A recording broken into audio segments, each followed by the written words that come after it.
in 2003, so longevity for Stephen Croft, still to be playing, still contributing, captaining the side. He looks fit, he looks strong, he's looked after him, he's a proper pro. Absolutely incredible stuff. Incredible stuff here. 75 all out for the visitors this evening.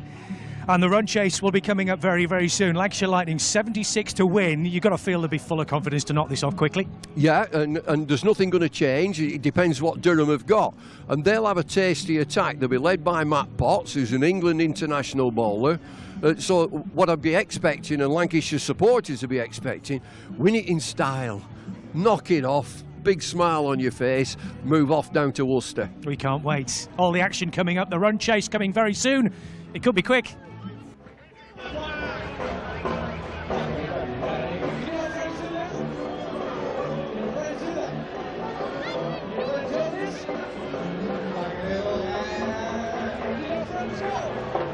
Ladies and gentlemen, please welcome back to the pitch our umpires for the evening, Steve O'Shaughnessy and Peter Hartley. Please welcome to the pitch our opposition for the evening, Durham. And taking to the square, please welcome the batters for Lancashire Lightning.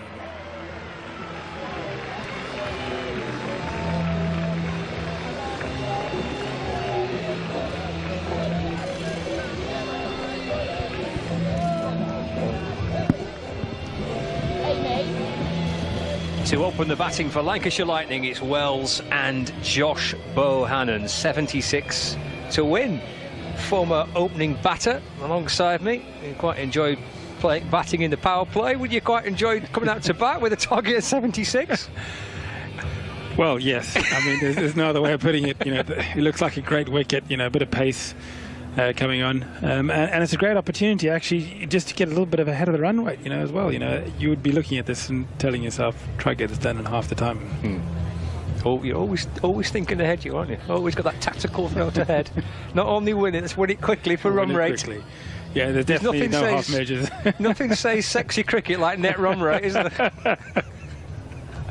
Oh yes, look at that net run rate.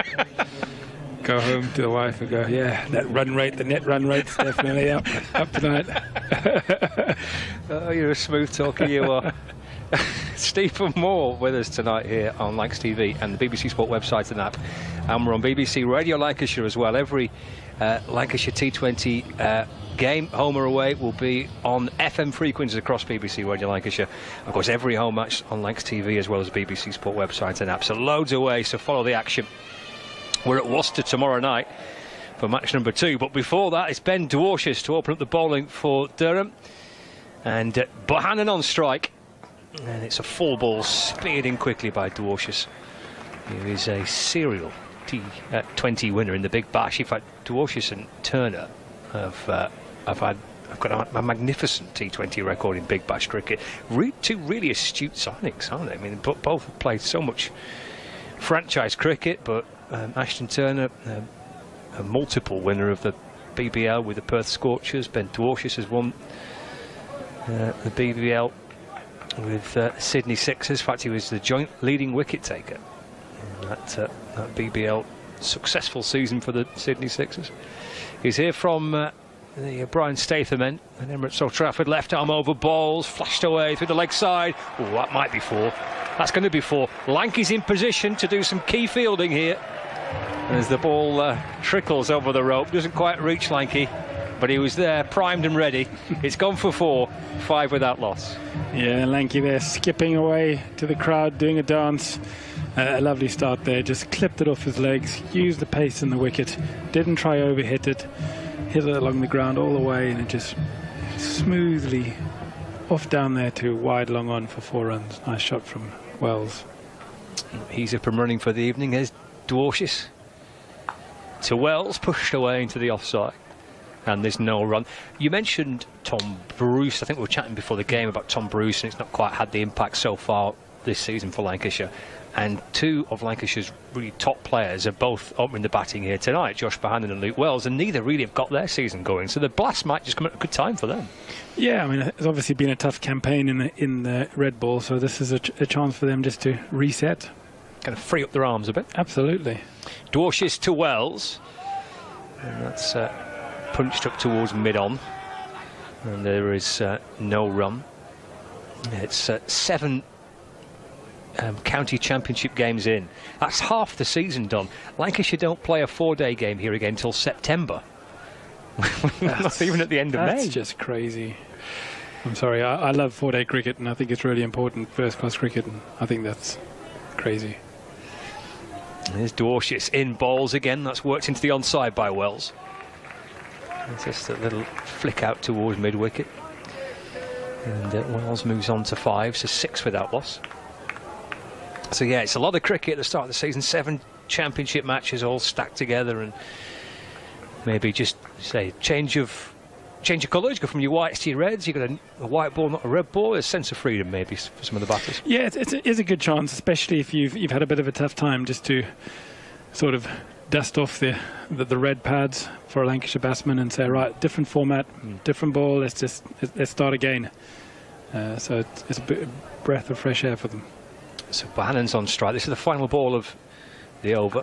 Fall just outside off stump and squeezed away into the offside by Josh Bohannon. And there is no runs. So 6 runs coming off that first over of the Lancashire Lightning innings. I was told during the course of the interval that as Lanky's gone disappearing in towards the stands again. He's playing hide and seek, I think, by the looks of it, up in amongst some of the Lancashire supporters. It's a big night for Lanky too as well, because of course it's the gear up for a big summer for him, with finals day at the end of it. Absolutely, yeah. No, it's a long stretch for him, but he's got that prize at the end of it. He needs to make sure he's fit and ready for it. So valuable part of his build-up for a busy summer. Apparently looking for a new sneaker sponsor for the big race as well, is he? Well, after the controversy last year, I think there was I seem to recall a bit of controversy last year with Lanky. Maybe one of those things that we just have to gloss over. Don't mention it. Don't mention the shoes. Here's Potts from the Anderson end, in balls to Wells. Let's run away through the offside. It beats short third, and through they go for a single, so 7 without loss. Yes, during the interval I was told that Tom Aspinwall's figures there are the best figures for a Lancashire player on T20 debut. The previous best, 4 for 20 by George Edwards against Leicestershire here in 2015. So the best figures for a Lancashire player on T20 debut. Fantastic. Nothing better than start your career with some great figures. Well, he's done just that. We'll be hoping his team can put it to bed nice and quickly there with a bat. Yes, 7 without loss. So we're in the second over. We've got Matthew Potts for Durham in from the Anderson end, balls, and Bohannon follows it. And Potts peels away, arms outstretched, wondering how he's not just managed to glance off the edge of the bat. It's gone through to Robinson, and there's no run. So Bohannon and Wells opening the batting here. There's no Keaton Jennings. Back spasm for the Lancashire skipper, ruling him out of tonight's match. That's the reason why Stephen Croft's the skipper. So Bohannon and Wells, the opening pair. There's Potts in again. Over the wicket and balls to Bohannon. Let's try to drag it away to the leg side. Bounces out towards Colin Ackerman on the deep square boundary. Bohannon gets a single. He moves to 2. And it's 8 without loss.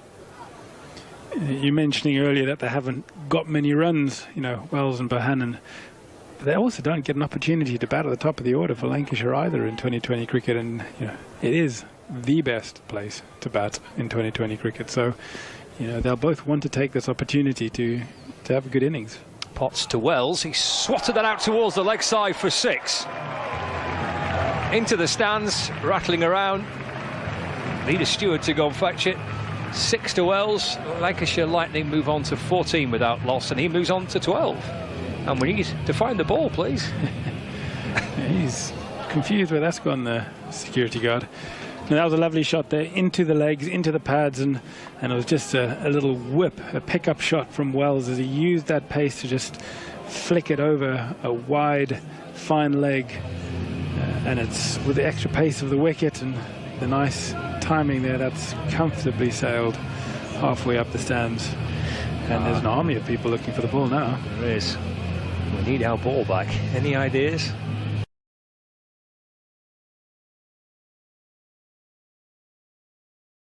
You're getting warmer.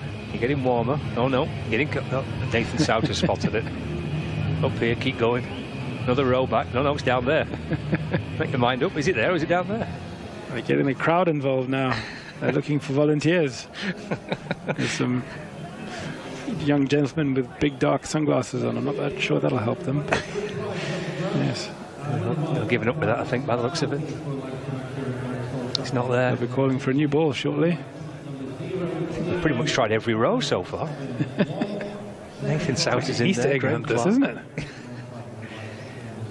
Well, it's a valiant effort, boys, but I think it's disappeared. It's vanished, never to be discovered again.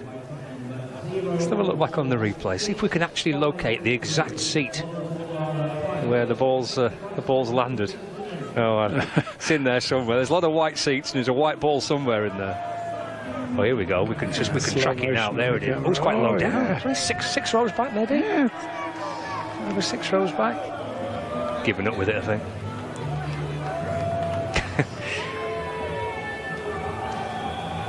This could go on all night, couldn't it? This. I think Graham Clark's giving up with it. It's the one area of the ground where there's not that many spectators. No. Yes, it's definitely confused a number of them. There's a full search party now doing sweeping movements across the stands. Meanwhile, we've got a different ball. Here comes Potts, in and balls to Wells, down the leg side, taken well by Ollie Robinson. A good tumbling catch away to his right. But a wide has been signalled by the umpire. So the score moves on to 15 without loss. And Wells remains on 12, Bohannon on 2. Durham all out for 75 in the 15th over. Well, 3 balls into the 15th over, 75 all out. 15 without loss is Lancashire's reply so far. Potts to Wells, swing and a miss with a little bit of shape back. And so that's taken by Robinson, just leaning away to his right. And there's no run. Yeah, Potts taking a leaf out of Lancashire's book, running in, hitting the wicket hard, hoping for a little bit of movement and zip off the wicket, and getting it there. Beating Wells for a little bit of pace and movement. 15 for no wicket. There's Potts for Durham. That's pushed into the onside by Wells up towards mid-on. And there's no run. Well, that was a long over. It was a long over as the ball was rattling in amongst the seats, and we had a search party trying to go and find it, but unsuccessful. So 2 overs gone, 15 without loss. Bohannon on 2, Wells on 12. Target of 76 to win here, live from Emirates Old Trafford, across BBC Radio Lancashire and Lancs TV. A decent crowd in for the first group match. 7 group games. Forecast was a bit dicey. Temperatures are still a bit low, but there's plenty in under their thicker jumpers and their jackets, and a few spotting themselves on the big screen as well. It's, they're hoping to see back-to-back Lancashire wins. Success earlier on for Lancashire Thunder. Here comes Parkinson. That's off a leading edge, and it's caught at backward point. Bohannon departs. Ben Dwarshuis takes the catch, and Callum Parkinson, with his first ball of the night, sees the end of Josh Bohannon. He's gone for 2, and it's 15 for 1. Yeah, perfect start there for Parkinson, just bowling it into middle stump there, just turning away, and Bohannon trying to flick it down towards mid-on, but just getting a leading edge, and it just lobs up easily to backward point for a simple catch for Dwarshuis. So not the best shot, not what Bohannon would have wanted to try and get some form. He wanted to get the bat out of the middle of, get the ball out of the middle of the bat, try to get some form, but just done by a little bit of spin there. So George Bell is the new batter to join Luke Wells. Bohannon in conversation with his skipper, Stephen Croft. Parkinson with his first wicket of the night, so 15 for 1. They're going to need a few more. In and balls. It's off the back foot and played away by Bell. Just easy to get through the offside. It beats short cover. And picked up by Jones as Bell gets his first run of the night. 16 for 1. And that's the problem for Durham, really, is they can't apply any scoreboard pressure to Lancashire. So, you know, even a wicket or two here makes really no difference to Lancashire just because of that total. 75 runs. You're leaving your bowling attack a very tall order to try and put Lancashire into any kind of danger position. Well, I've got a list of the lowest totals in T20 cricket against Lancashire. Parkinson bowls and Wells works it to the leg side. There's no run. I'm afraid Durham feature now on it twice. They were all out for 78 in 2018. That was a game at Chester Street. And in matches here and then Old Trafford, the lowest totals against Lancashire in T20 cricket. So that's driven away through the offside, out towards the point boundary. That'll be 4 for Wells. And that's 20 for 1 in the third over. Yeah, nice shot there. He's got long levers, Wells, and a big stride, and he's got his foot right out to the pitch of the ball outside off stump there. Slightly over pitch from Parkinson, but a nice square drive, beating the field. No fielders on the boundary, and a raced away for 4. Parkinson over the wicket balls, turned to the leg side by Wells, and there's no run. So Worcestershire 53 all out in 2016. Derbyshire 81 for 8 in 2011. And Northamptonshire 88 all out in 2010. Some of the lowest scores against Lancs. It's flashed away off the pads by Wells. Down towards deep backward square leg. That's another 4 for Wells. He's trying to crackle into a bit of form this season in the blast. He's now up to 20. And we've had 3 overs of Lancashire Lightning's run chase, and they're 24 for 1. Yeah, another easy shot there, just short. Just swivel on the back foot and place it into the big open space on the leg side there. So another nice and steady over for Lancashire. I know the loss of 1 wicket, but at the moment Lancashire aren't too worried about that. Plenty of wickets in hand and no real pressure on the scoreboard either. End of the over. Start of the 4th. I think Lanky's been a nuisance again on the boundary rope. He's harassing some of the Badger and Coombs staff. Just trying to watch a quiet game of cricket there. It's played back towards the bowler by Bell, and there's no run. 24 for 1. Colin Ackerman then from the Jimmy Anderson end. In and bowls to Bell. It might be 4. It will be 4. Carves it away through the offside, Bell. He moves on to 5. 28 for 1 in the 4th. The target is just 76 for Lancashire Lightning.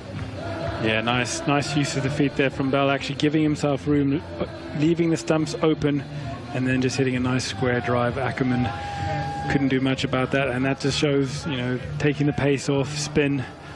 It's proving quite nice for Lancashire at the moment. Here's Ackerman over the wicket and bowls. Oh, that's turned and spun down the leg side. It will be signalled as a wide by the umpire. And that's really just a result of what happened the ball before. You know, using his feet by stepping out to the leg side that time, holding his ground, but Ackerman, assuming he was going to do the same thing, try to dart it into the leg stump, and nice simple wide. 30 for 1. So 46 to win. 100 balls left. And we're in the 4th over. That's Wells off the front foot, pushed into the offside, and through he goes for a single. He moves on to 21. And 31 for 1. Wheels falling off there a little bit. That was straight through the legs of the fielder at short. Extra cover, a simple stop, and that doesn't look good. It's been one of those nights. One of those nights, yeah. Get back on the team bus and get back home. Bell drives through mid-on for a single. He moves on to 6. And 32 for 1. After the... we've got 2 balls left, haven't we? 2 balls left, the 4th over. Colin Ackerman's first into the attack. Wells on 21 from 13. Slip in place. Ooh, a bit of turn and bounce for Ackerman. Yeah, that hard ball can do that. You know, Ashwin loves bowling with that hard ball, bowling the spin, because you can get that. It just, you know, gets that sharp bounce sometimes. Just like that from Ackerman. The ball to the over. He drives it down the ground, Wells. That's going to be 4. Up towards the boundary in front of the pavilion. Firmly struck by Wells. He's on to 25. And Lancashire Lightning are 36 for 1. And we've had 4 overs. That target is 76. And so far, well, it's just been about the ideal night for Lancashire Lightning, and they are where? way. They've just put up the worm graphic on the TV here, and, well, they couldn't be further apart if they tried. No. It was very clearly in the lap of Lancashire at the moment. It's only a short worm so far, but it's a happy worm, that, for Lancashire Lightning. Looks like Lanky's having a go at the inflatable jazz musical instruments as this is off the back foot by Bell and pushed away to the offside as Dwarshuis comes in from over the wicket from the Statham end, and there's no run. 36 for 1. There's plenty of inflatable musical instruments for the kids tonight. There's these giant sunglasses that some of the kids are wearing, and there's these inflatable saxophones and all sorts. Dwarshuis balls cut down to third man. Bell might want 2, does. And Bell moves on to 8, and it's 38 for 1 in the 5th. Target of 76 to win. A giant pink and orange inflatable saxophones. Not sure I've seen many of those. No. Around the county grounds. Very sought after, those yes, things. Absolutely. Yeah. Quite hard to find. Dwarshuis balls again. That's going to be 4. That's a terrific shot by Bell. Cuts it away through the offside to move into double figures. Lancashire Lightning to 42 for 1. Yeah, that's a lovely cricket shot, that. A little bit of pace there, outside off stump. Beautiful position, nice and steady, and just cutting that into the ground, racing away for 4. And it's the kind of shot that you want to see, that Durham just didn't play. You know, trying to take on that short pitch ball with the cross bat pull shot. Bell just using the pace there. Beautiful cut. 12 to Bell, 42 for 1. There's Dwarshuis, left arm over balls again. Bell just hops back and defends and plays it calmly away into the onside, and it's picked up at mid-wicket. There is no run. Target of 76 for Lancashire Lightning. First blast match of the summer.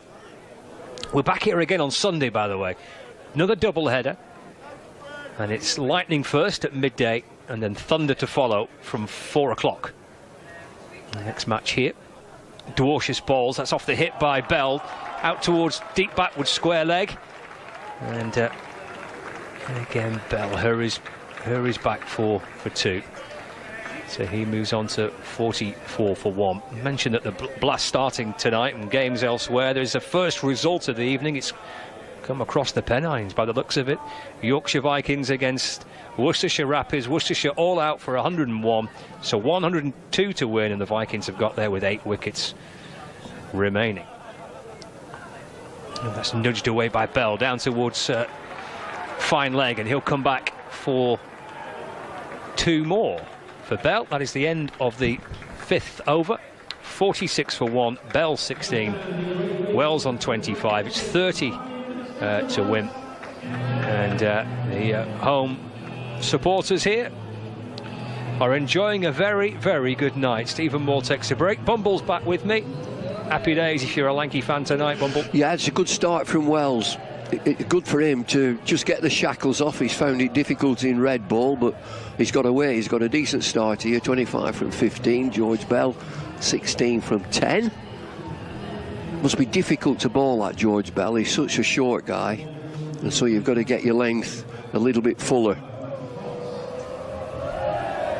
And I guess you've got the contrast, haven't you? Because at the other end you've got the big tall left-hander in Luke Wells. Yeah. Right, this is the final over of the power play. Swatted to the leg side. by Wells. All the way to the rope. Yeah, it's gone for 4. It's going to bring up the 50, that, for Lancashire Lightning as well. 50 for 1. You know, again, that shot for a tall batter, and he just stands tall at the crease, and it's a nothing length. It's neither short of a length, or back of a length, or it's not testing him round the chest area. It just sits up nice. It actually says, go on, hit me. And he doesn't disappoint. 50 on the board in pursuit of 76 to win. Potts bowls again, and Wells goes for a really big hit. That's 6. That's into the big inflatable sofas out on the far side. It's a whopping hit for 6. 56 on the board. Go on, run that past me again. The inflatable what? Sofas. Really? I think. Who blows them up? Someone with a bit of puff. It's 35 to Wells. I think they're inflatable. Well, we've just seen, inflatable. I'm going to say we've just seen a close-up, and they do. They'll have one of these blowers like a pump. Is that inflatable like that? Maybe it's not. Here comes Potts in again and balls, and Wells going back and defending this time. And the ball just trickles a bit down the pitch, and there's no run. They look washable. They look like washable leather or plastic. They're well upholstered. They are, aren't they? Yeah, they are. Oh, yeah, it's quite a nice little spot, that, isn't it? Leicester used to do it. Leicester, at the start of T20, they had the best seats in the house under the scoreboard. And they had people serving champagne and pizzas.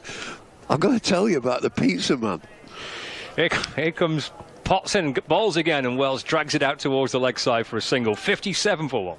So we're commentating on Sky, and we're in one of them green boxes, one of them temporary things on scaffold. And there's like a bugler, a sound, a whistle. The game stopped. And this pizza driver comes straight across the ground. So the game had to stop, and he went to the best seats in the house, and they're all drinking champagne, and they had pizzas as well. And he got his motorbike and drove out the ground.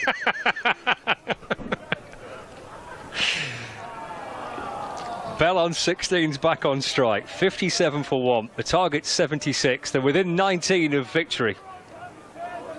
Here's Potts. Balls to Bell. Short ball.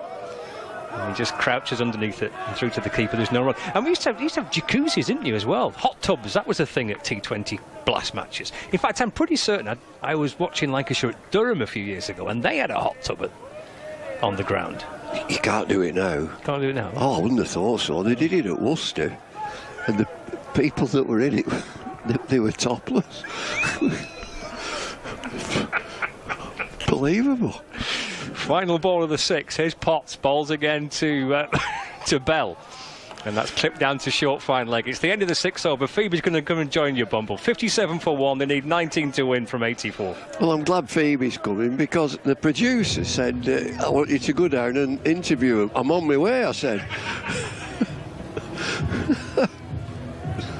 That were down at Worcester, where they are tomorrow.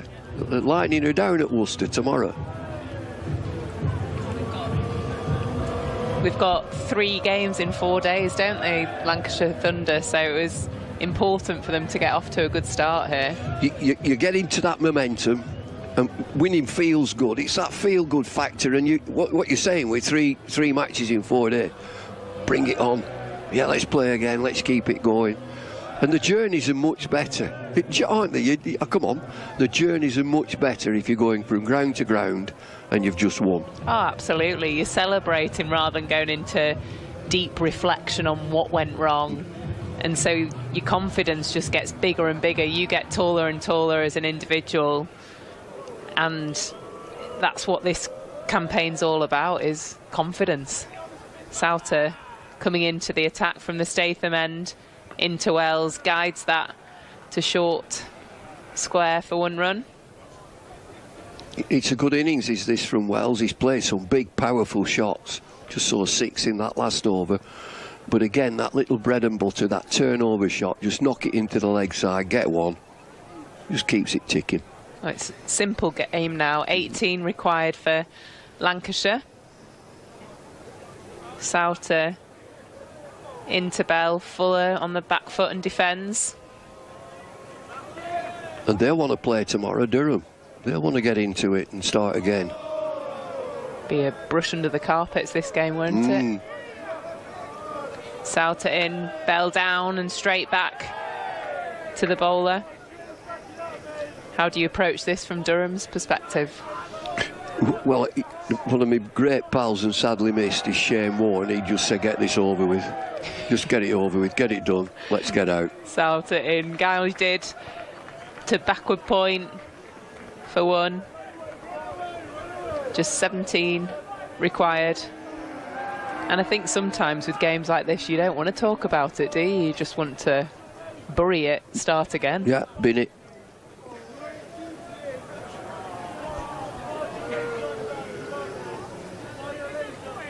Sauter into Wells. Wells down the ground, pumps that for 6.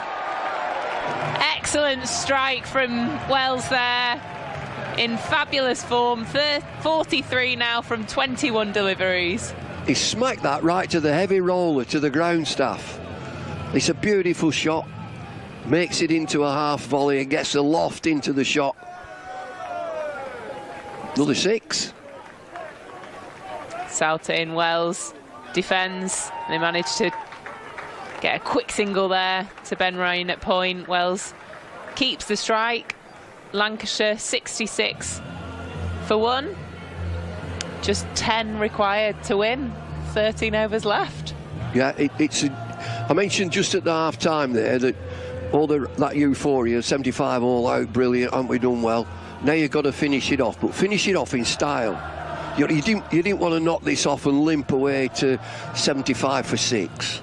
Just knock it off and be commanding.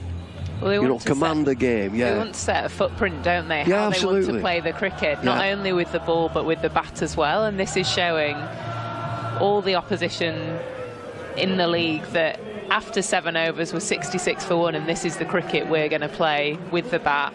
And we've shown you what we can do with the ball as well. Now they want consistency in these 3 matches in 4 days. Do it all again. Ben Rain now coming into the attack.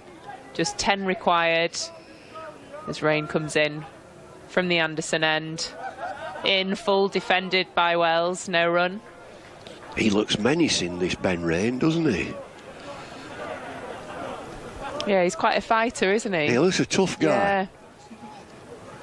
Played a lot of red ball this year, but known more for his shorter format game. Got a lot of change-ups. Back of the handers. Rain in, digs it in short. Wells punches that to mid-on, 1 run. Don't you think all these variations, like your slow deliveries and back of the hand and the subtle changes, that's really for a pitch that's slow and low. But when you get on like this, just do what you do. Absolutely. Hit it hard, hit the pitch hard. You don't need, you really don't need the back of the hand stuff because it's such a good pitch. Yeah, today variations are nose and toes really. That's where Aspinwall was so effective. Digging it in, getting wickets off the splice of the bat, and then his really effective Yorker. Rain in short, pulled by Bell, through to mid-wicket. Goes along the rope for 4. That's a good shot, that is a super shot from a little fella. It's a bouncer, short ball, hit it hard, and he pulls it away right in front of his face, in front of square. 71 for 1. Nearly done. Lancashire require 5 to win in the 7th over. Rain in, Bell defends.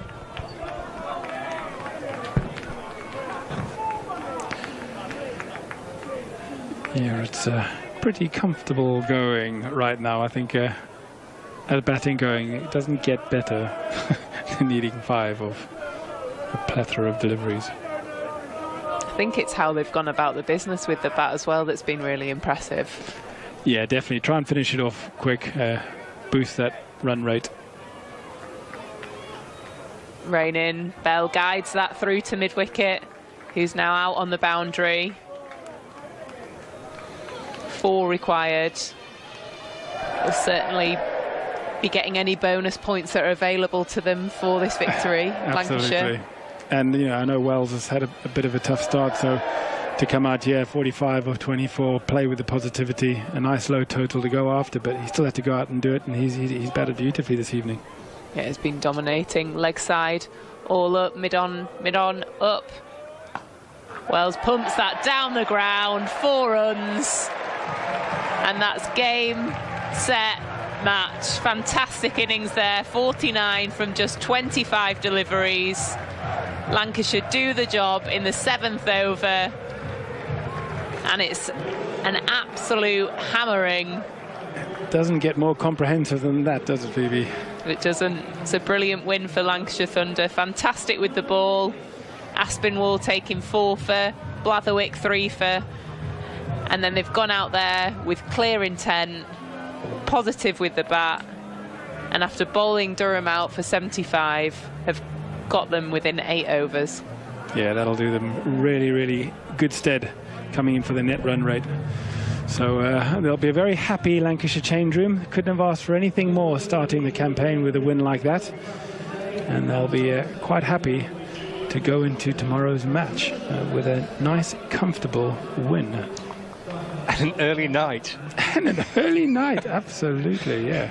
3 games in 4 days. You've got to take your early nights when you can get them, Stephen. You've got to take it when you get them, absolutely. And the little 49 there for Luke Wells. Do him a power good, isn't it? Well, we're just saying, you know, at the start, you know, looking for a little bit of form, and this can be, you know, a little bit of a trigger for him, you know, to go out there 49 of 25, you know, the way he played as well, you know, dominating the bowling on a nice wicket.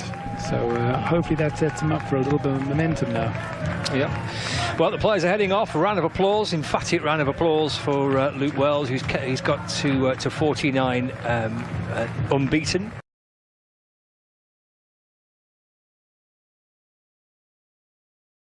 And George Bell on 22. Lancs TV viewers, we're going to be heading down towards pitch side, trying to get some reaction for you soon. Let's hear from Fraser. What a display. Yeah. What a display. Absolutely stunning from start to finish. We're just watching the players congratulating each other, and obviously the Durham players very much congratulating a magnificent Lancashire performance tonight, Bumble. Well, they were sharp, weren't they? I mean, it's been all over in a flash.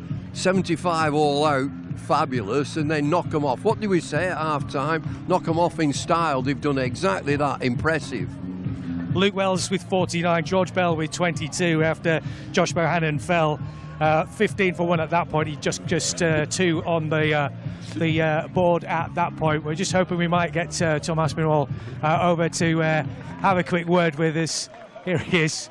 Many congratulations, guys. Well done. Fantastic stuff. Absolutely superb. Well done, boys. Pass your microphone over there. First of all, just pass that microphone over if you will. I will. Tom, first of all, magnificent bowling for you. The best figures by a Lancashire T20 debutant since 2015. You must be absolutely delighted with the way you have performed with the ball tonight.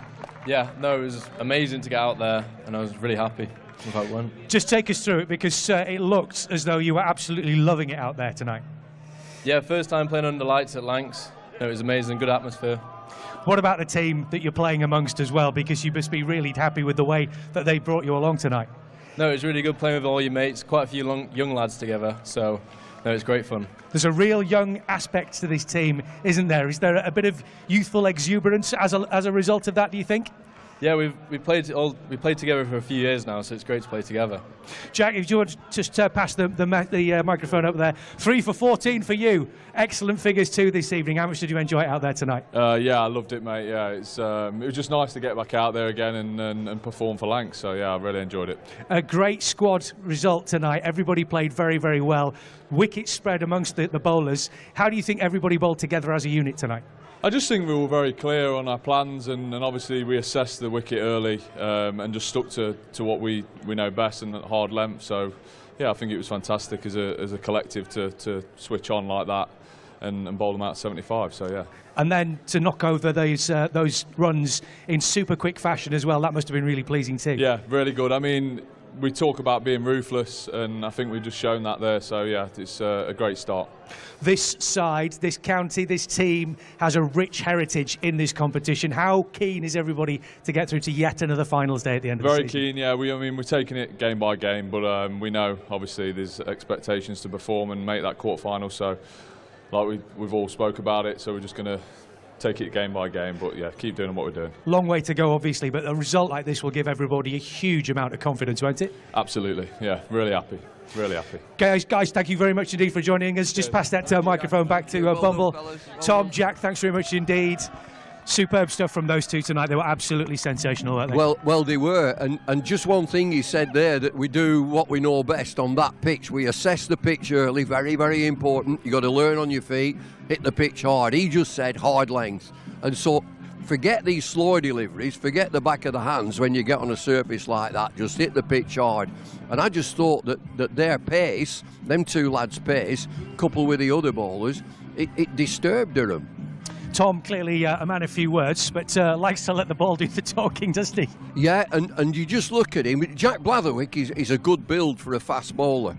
Now, Aspinwall is short and stocky, but he's bustly, and he makes use of everything that he's got. He's got a great exuberance as well.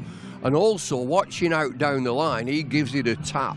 Now, he's a rugby player, you can tell, can't he? He plays rugby, and they all like to give it a tap. So these are young players playing for Lancashire. This is a big club, make no mistake.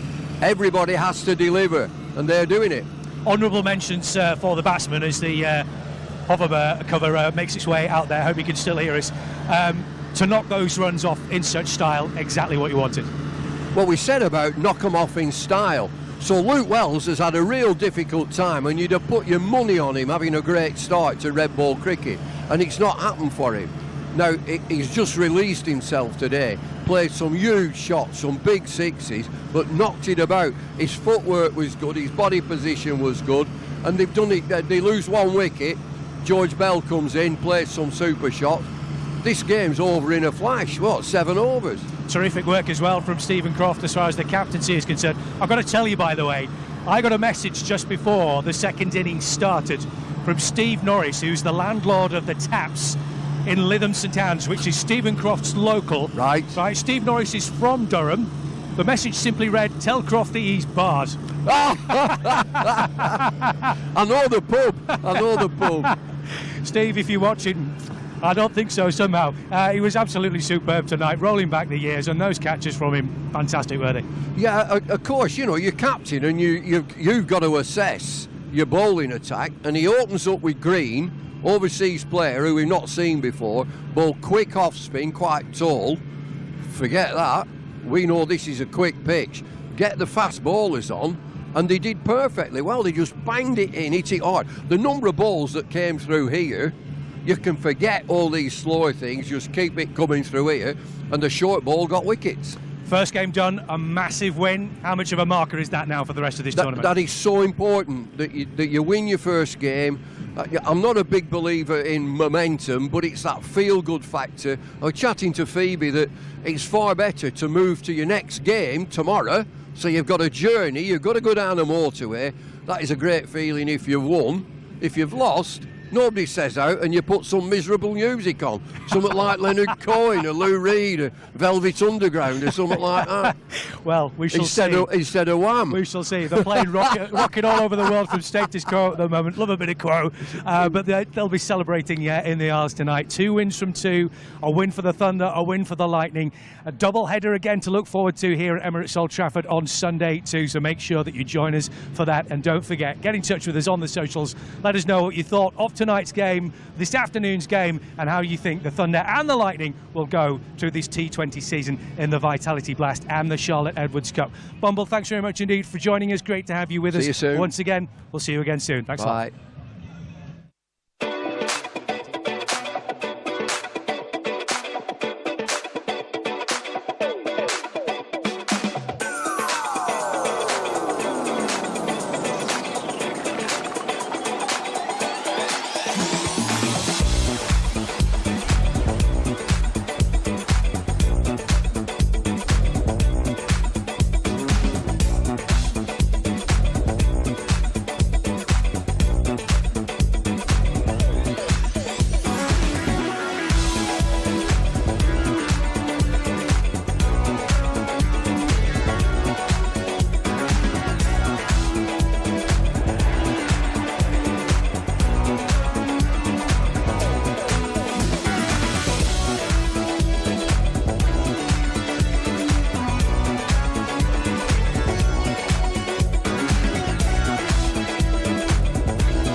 Hello and welcome along to Lancs TV, where we've just heard today that Thunder have been awarded a Tier 1 team as part of the ECB's restructure of women's domestic cricket. It's a huge step forward for the club, and here's what it means to everyone here at Lancashire Cricket. I'm always so proud to say that I play for Lancashire and part of this club, and that's been something that has been a huge part of my career from being a 15-year-old, first accepted into the academy. It's been working behind the scenes for a long time now, but I think very outwardly Lancashire are leading the way. The club wants to do that. It's not just doing it because it's a tick box exercise, it's doing it because it wants to support women's sport, women's cricket, and ultimately give girls the opportunity to have an incredible career as female cricketers. The reason for us supporting the women was because we felt compelled to once we heard the story about the inequalities that existed. We know that Lancashire are pioneering the women's game. They are aware of the imbalances within the game and have done a lot over the last few years to try and redress those balances and ensure there's equal opportunities for the men and women. I think one or two of the other counties seem to be doing some good stuff, but certainly not as innovative as what Lancs do. I was on the trip to Dubai 2 or 3 years ago where the women came for the first time. There was no other county doing that with their women's team. You've got Lancashire, running a pre-season with equal equity for the men's and the women's team. I think it's fantastic what the club have done. I've never had that as a player, never had our own changing room and my own locker, and walking in and seeing pictures of us on the walls, supporting the women and the men as equals. It makes me really proud to play here. And it makes us feel like this is our home as well, alongside the men. So yeah, I think little touches really go a long way. It's just so exciting to have the opportunity to play that headline event as such, and Under the Lights is always a great game. With us playing so many fixtures this year, I think it's just a great sign for all women's cricket. It's instrumental because unless someone does it and takes that step forward to move the game and move the professionalisation, then it's not going to happen. And Lancashire, I feel like, have really set the tone of how it should look.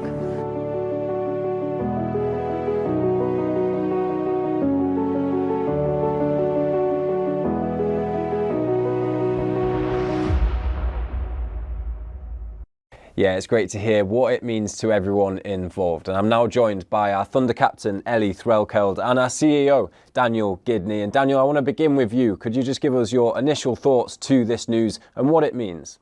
Oh, we're absolutely delighted. Everybody here at the club, it's just fantastic that finally we get to have Lancashire Thunder coming back into the Red Rose family. So we're all absolutely thrilled here at the club. And I can imagine it was a big team effort to launch this bid. Can you talk us through the process of what went in behind it? Yes, this process was so important to everybody. So we've had the board and the executive and a number of management involved in putting together the bid. It really meant something to all of us. And we had video elements from our new President-elect, Dame Sarah Story, and our Treasurer, Vic Stewart, and also a number of people involved in the presentation. And, talking about all the different elements in terms of from a cricket side and from a ticket sales side, commercial side. So it really was a big unified team effort, and something that we're really delighted about now. Yeah, absolutely. And Ellie, from a captain's perspective, how big is this news? Yeah, absolutely buzzing, and I know all the girls are as well. So yeah, over the moon. I think this club's given me a lot personally, and supported the team really well over the last few years, and now to be part of the Red Rose, it's absolutely brilliant. So yeah, really happy. Well, your journey here has been a special one anyway, and you've seen a lot of change since you first joined as a youngster, but I can imagine now you're probably going to see more change in the near future. Yeah, definitely. I think, I've been playing for the club for a long time, since I was 9, I think. So been quite a journey, and seen a lot of things change, and I think the support we're getting here from Lancashire at Thunder is just incredible, and to be actually officially part of that family now is just brilliant. Yeah, and Daniel, we know that this news is obviously great, but we've had a lot of backing as well from our commercial partners. How important have they been in not just this process, but process in the past year or two? Well, I've been really proud of our association with our commercial partners, and particularly Hilton and Sports Breaks. Without those two, we wouldn't have been on the journey that we've been on with Thunder so far. We wouldn't have had 3 pre-season tours, completely equal with the men in terms of hotel and training facilities.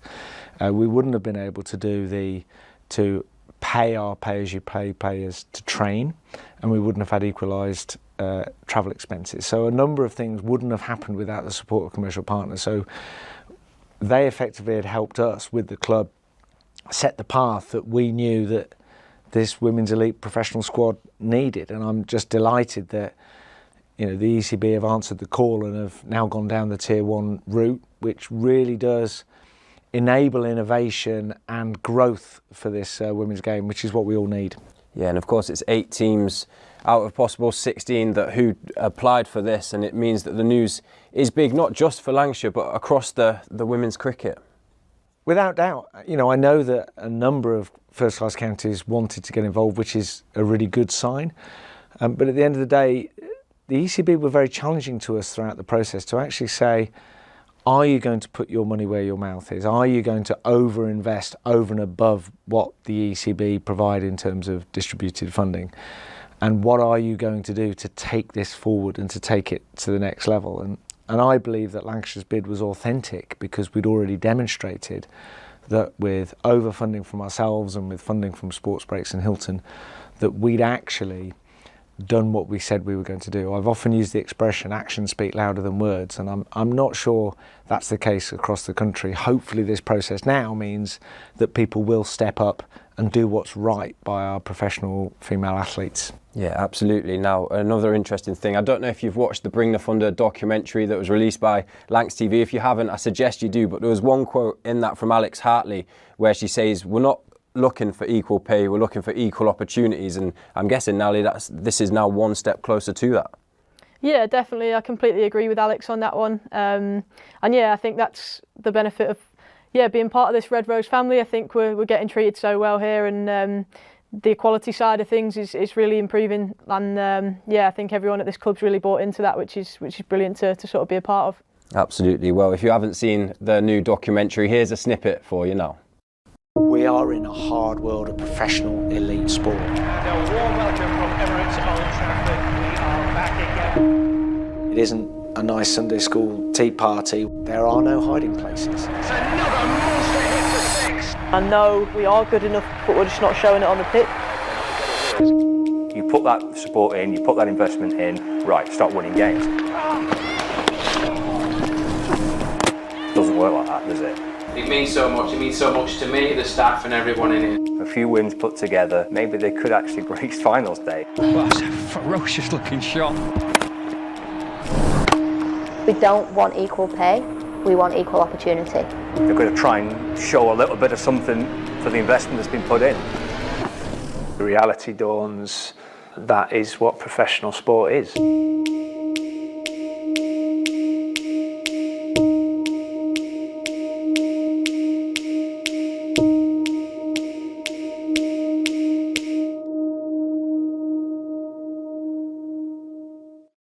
Yeah, it really is a brilliant watch. So let's look forward to the new season then. First game tomorrow, Ellie. How's all the preparations been heading into it? Yeah, it's been fantastic. I think mentioned before about our sponsors, Hilton and Sports Breaks, allowing us to sort of go on pre-season tours. Had a few days in Dubai and a week or so in Bangalore as well as a big winter in the indoor centre, and a number of players getting away to play abroad as well. So I feel like preparation-wise, we probably couldn't be any more prepared, and the squad's looking in a really good place. So really excited to kick off and get going. Just a quick word on the squad and the two new overseas signings, Katie Mack and Georgia Vole, coming from Australia. How big of an impact are they going to have on the side? Yeah, I think it's huge. I think both really exciting players. And yeah, Katie Mack has fitted in really well to the group, and I think will play a huge role for us as well. So I think, both really exciting players, and excited to see how Katie goes in this sort of first block of 50 over games. And Ellie, we're actually the first team to have 15 contracted pros for this year. What does that mean for the team going forward, and what it could mean for the potential of excelling the team? Yeah, I think it's brilliant. I think, us having 15 players, it gives us an edge over other teams and gives 15 players full access and time to give to their cricket, which is only going to drive the standard forward. It makes selection a lot more difficult. But it's brilliant, and I think we wouldn't be able to do that without the support of our sponsors. So really grateful to them, and I think Lancashire, the support they're giving us is just sort of paving the way for other regions really. But it's absolutely brilliant. And Daniel, this season the Thunder are probably going to play here, Emirates Old Trafford, more times than any times before in their history. How exciting is that going to be? I think it's really exciting. Emirates Old Trafford is the home of Lancashire Cricket Club, and Lancashire Thunder is now a big part of Lancashire Cricket Club, and they'll actually play here 6 times this year, which is more than any other team will play at any other test match venue. And we're really proud of that, and we want to do more of it, more opportunities. So, as we said earlier, you know, it's equal opportunities. We need to do much more, but this is a great start. And it's always incredible when these matches do happen here at Emirates Old Trafford, because one, it's a brilliant experience for the players to be there, but it almost seems it's more of the experience for the fans because they're there enjoying it and supporting the team. Very much so. It's you know, particularly the double headers in the T20 format. It's a really fantastic atmosphere, and to get, it's such great value as well. To actually get 2 games almost for the price of 1. The price is really, really reasonable. It's great for families, attracting a new audience, and it's been really good to see. And now it's about pushing on and really kind of growing that audience for Lancashire Thunder. And you know, we've launched the Thunder Club this year in terms of a content plan, in terms of getting people more engaged and more involved with what's going, all Thunder news, and that's something we just want to push on with this year. Yeah, absolutely. Do get down and watch the team here at Emirates Old Trafford. But Ellie, there's a new head coach in charge for this season. Chris has been in, he's been with you on tour. You've had a lot of time to gel with him and get to know his plans. How's he settling in here? Yeah, he's been fantastic. I think all the girls are really happy he's on board, and I think he's brought a brilliant sort of energy to the group and some fresh ideas as well. And I think, yeah, really looking forward to working closely with him this year. Main focus on bringing back some silverware this season? Yeah, absolutely. I think, yeah, we've had some sort of positive progression in the last few years. I think getting to our first finals day last year was massive for us and the club, and I think, yeah, hopefully we can go a couple better this year and yeah, bring home a trophy. Yeah, fingers crossed, absolutely. Well, thank you both very much for joining us. Good luck for the new season. And we can actually hear from the new Thunder head coach now, Chris Reed. I caught up with him on Media Day over a week ago. Chris, welcome back to Manchester. How was your time away on tour with your new team? Yeah, it was awesome. Yeah, brilliant. You know, 2.5 weeks, Dubai, Bangalore. Facilities were great. Weather was awesome, apart from one mad day in Dubai where 7 months of rain in one day. But Bangalore was fantastic. Great facilities, good opposition, and we got everything we needed from that tour. And was it a good chance to sit down with the players and get to know them not only on the pitch and their performances on the pitch, but get to know them off the field as well? Yeah, very much so. I feel like, you know, I feel really lucky that I've had a couple of opportunities to see them in a competitive environment away from Emirates Old Trafford and out on the grass. We went to Mumbai on a spin, sort of batting v spin development camp back in January, and then obviously to have the whole squad, or the majority of the squad, those not away with England and WPL, available to go on tour recently was great. And you know, you do see a different side to them when you're living and breathing cricket on and off the field. I guess that's just the modern era now, is that the cricket doesn't stop over the winter now. It's sort of the most you can do is get ready and prepared for the season. Yeah, very much so. And I think we're really lucky here. We've had a blend of girls who've stayed the winter and done the whole winter programme, but we've also had a number playing in different franchise competitions. We've had a number away with England and England A. Some have taken themselves off to play club cricket and get opportunities in Australia. And I think that's all valuable experience, and the more time that you can spend out on grass practising and playing, the better. What are your plans for the season? What are your hopes in terms of achievements? Is to bring some silverware back to Emirates Old Trafford? I think, yeah, ultimately we're looking to win. We're looking to win games of cricket. We're looking to win trophies, and we're looking for sustained success.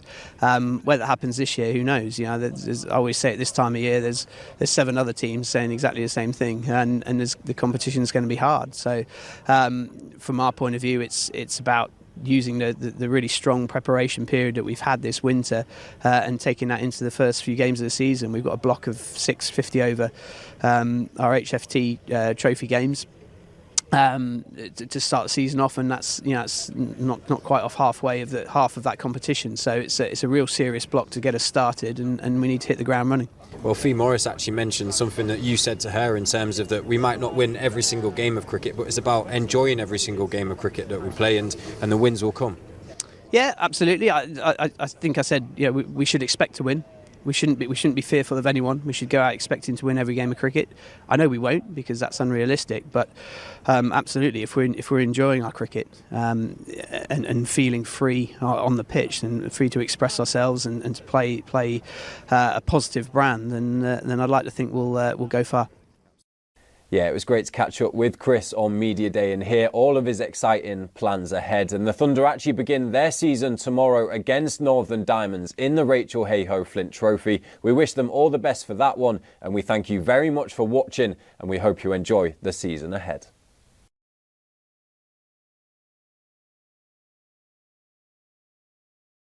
Hi everyone, I'm Ilsa. I'm Liv, we're flatmates, and we're playing Who's Most Likely To.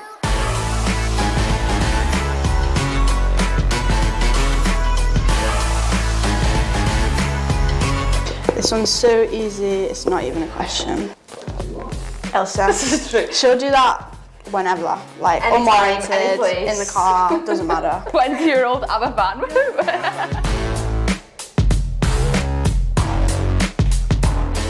Oh nice, so we just don't like to reply to each other. Oh, for who? For us. But we both don't. So we don't, neither of us like coffee. We'll just drinks, we'll go drinks. Yeah. This is true. I do pay back.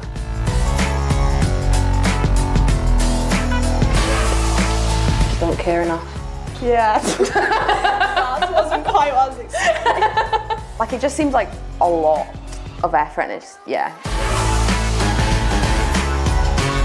Oh, this one's tough. Oh, it's a tough one. Had a little incident the other day, didn't we? We did. We had a bit of a falling out. Well, not a falling out because I just gave her the silent treatment because she made me late and I hate being late. Don't show really that clip either.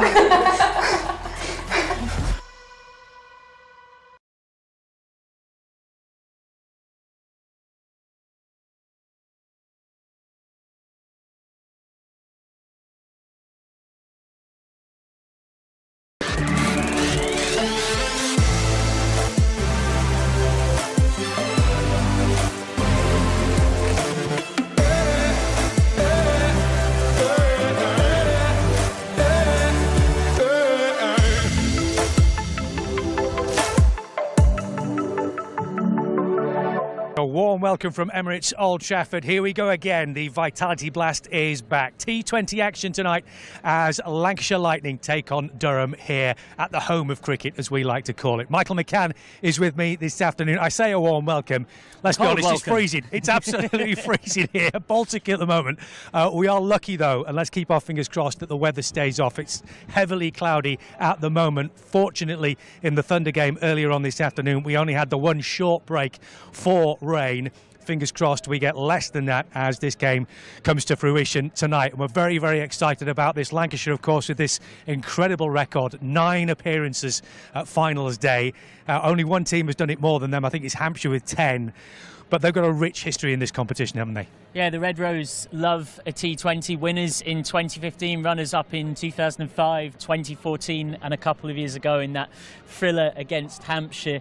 It is a competition that Lancashire Lightning have so often gone so far in, and there's no reason to not be optimistic that with a new-look squad, I think the narrative arc of this competition for Lancashire Lightning could well be the fact that, as we see with the team sheet tonight, 3 players making their T20 debut for Lancashire Lightning, as well as the 2 overseas.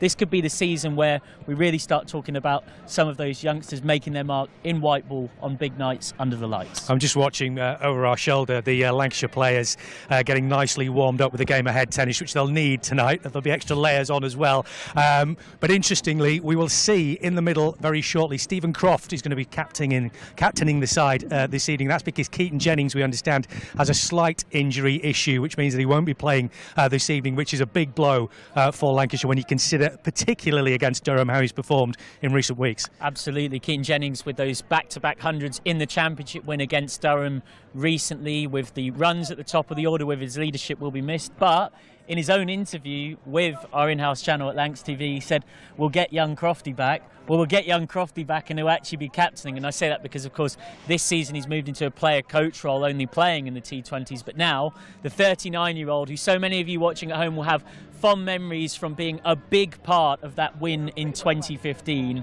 is not only playing but skippering tonight. We're just waiting for young Crofty, as we like to put it, using all of his experience in the middle this evening, because Ollie Robinson is actually waiting with the umpires just behind us before we have the toss. Alex Lees. Before we get the toss.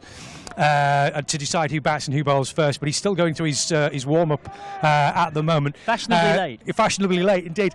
What do you make of the makeup of the side? I mean, you mentioned obviously we've got a good few players missing, England players, for example, but a lot of young players being brought into the squad for this season. Bit of youthful exuberance. Yeah, Matthew Hurst, exciting young wicketkeeper batter from Wigan, who plays a lot of funky, unusual shots. Tom Aspinwall is a bowler you're going to be hearing a lot more about this season. I was actually chatting to Paul Allerton pre-season, who was comparing the way Aspinwall bowls to a bit of Darren Gough, which obviously, I know that's a Red Rose, Right Rose dilemma, but I'm sure a lot of people would say that if Tom Aspinwall has half the career that Darren Gough has, then he's done pretty well in the game. And then obviously the two overseas to keep an eye out as well on him, Bruce, and then the highly experienced Cam Green. We've managed to scare up young Crofty. I'll go over, let's go and see how the toss goes down, because Stephen Croft and Alex Lees, in fact, I'll just make sure that I don't actually walk on the strip itself, so that we can make sure that the wicket isn't affected. Last few instructions from the two umpires this evening before we hear from the two captains. Alex Lees, who's got the captaincy for this evening, along with Stephen Croft for Lancashire. As mentioned a little earlier, Keaton Jennings missing from the side tonight due to a slight injury, nothing too serious we understand, but Stephen Croft, a very able replacement, having done this many times before. Both sides ready for the toss now. Team sheets have been handed over. We'll go through those in a little while. This is the final few instructions. In case you're just joining us, a win for Lancashire Thunder against Central Sparks earlier today. The wicket was interesting. The ball kept low quite a bit. Let's see whether we get the same from the strip that the men are going to be playing on. So the toss has been made. Looks like Crofty has won the toss and he's going to have a bowl. And fingers crossed, we'll get Stephen and Alex to come and have a quick word with us. Crofty, good to see you again, mate. Here we go, one more time for another T20 season in the Vitality Blast. How excited is everybody about this tonight? Yeah, thoroughly. We've got a bit of a new look side. We've had Everton today, so yeah, got a great record at home as well, so a great place to start our campaign. Some new names in the side and some youngsters as well. Some youthful exuberance in, aside from yourself, obviously. Yeah, and they've put in some good performances already in different competitions, so they should be coming into this format with a lot of sort of experience, and they've put, like I said, put some great numbers on the board already, and should be nice and positive going into it. You mentioned some of your debutants, Chris Green, for example, coming in tonight. What can we expect from him?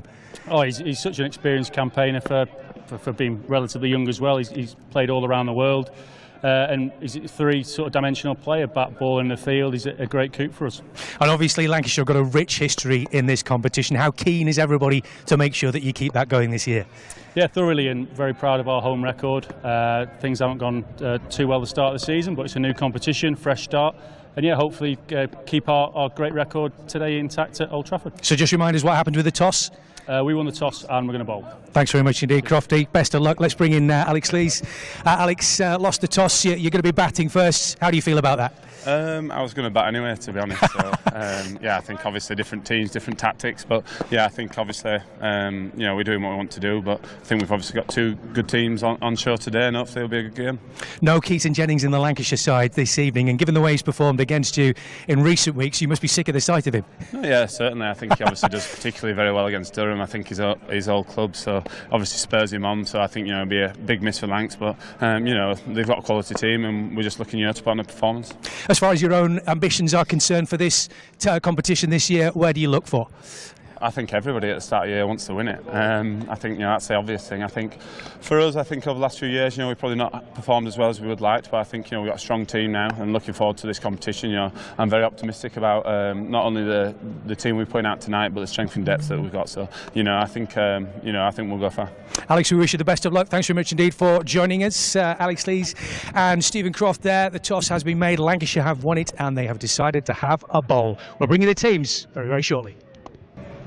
So, as you've heard, Lancashire Lightning have won the toss and decided to bowl. Time to find out who are on the team sheets this evening. We start with our visitors tonight. Durham. First of all, number 19, Alex Lees. Number 7, Graham Clark. Number 10, Mitchell Jones.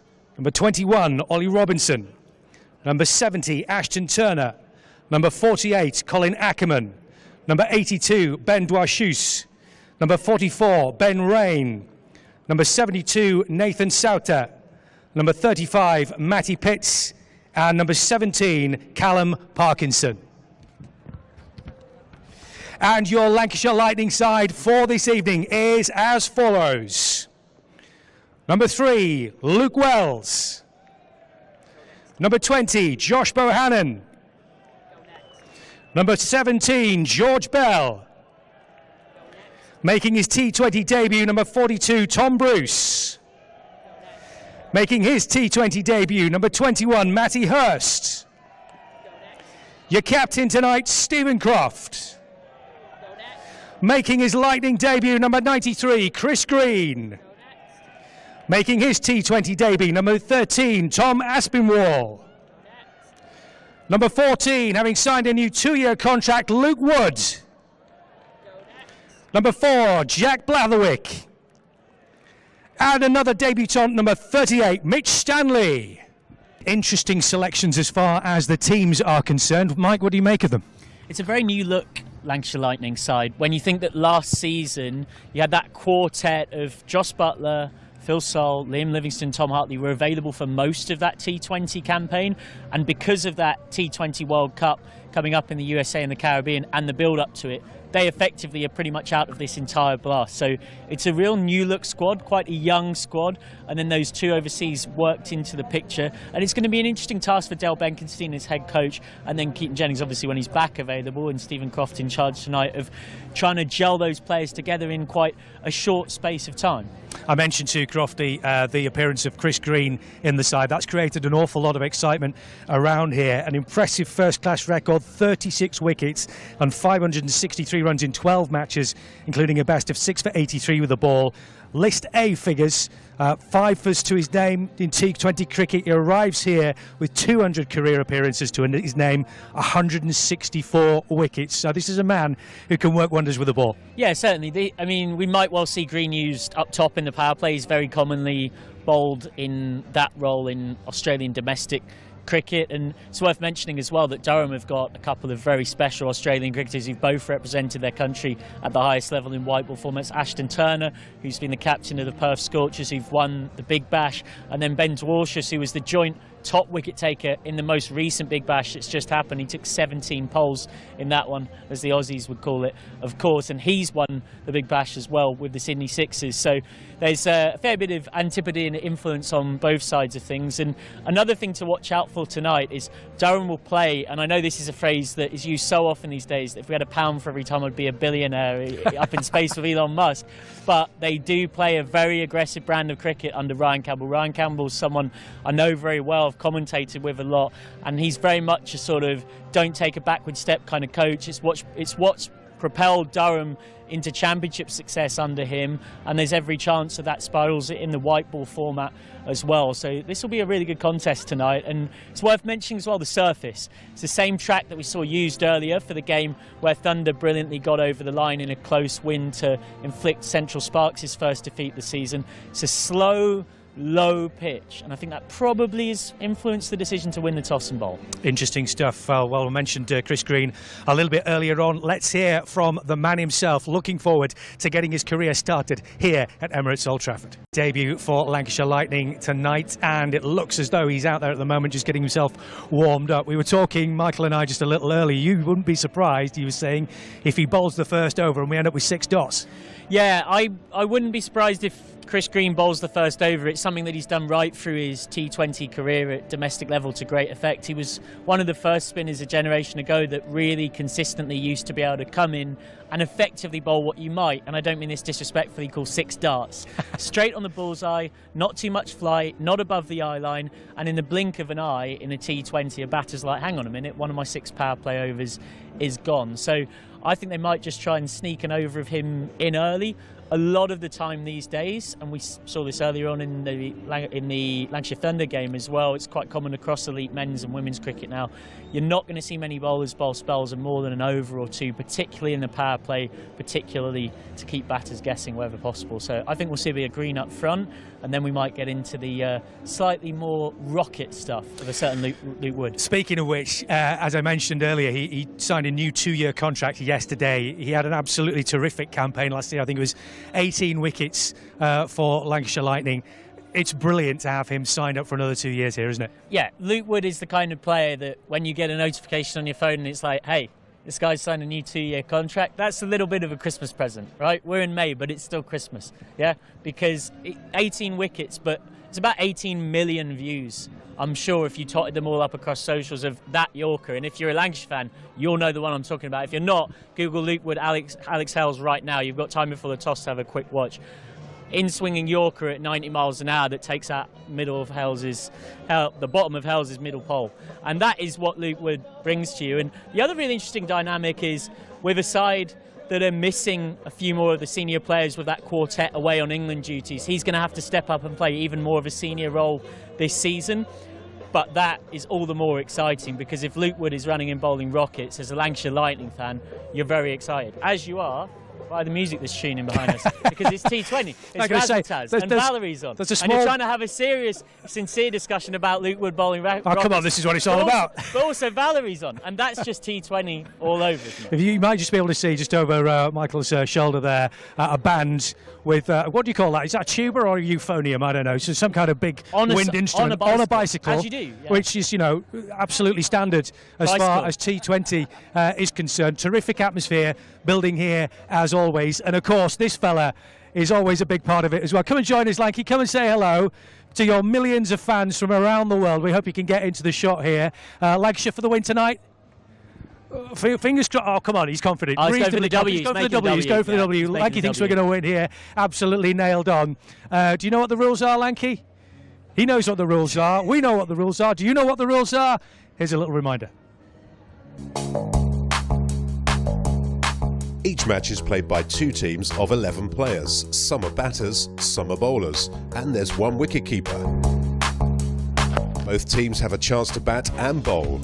Look out for the coin toss. That's how they decide which team bats or bowls first. Each team has 20 overs to score as many runs as possible. The team with the most runs wins the game. 1 over is made up of 6 good deliveries from the bowler. To score runs, batters hit the ball and run between the stumps. If the ball reaches the boundary, it's 4 runs, and if it gets there without bouncing, that's a 6.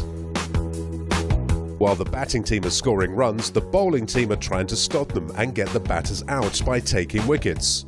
A few ways batters can be out are bowled, caught, run out, stumped, and LBW.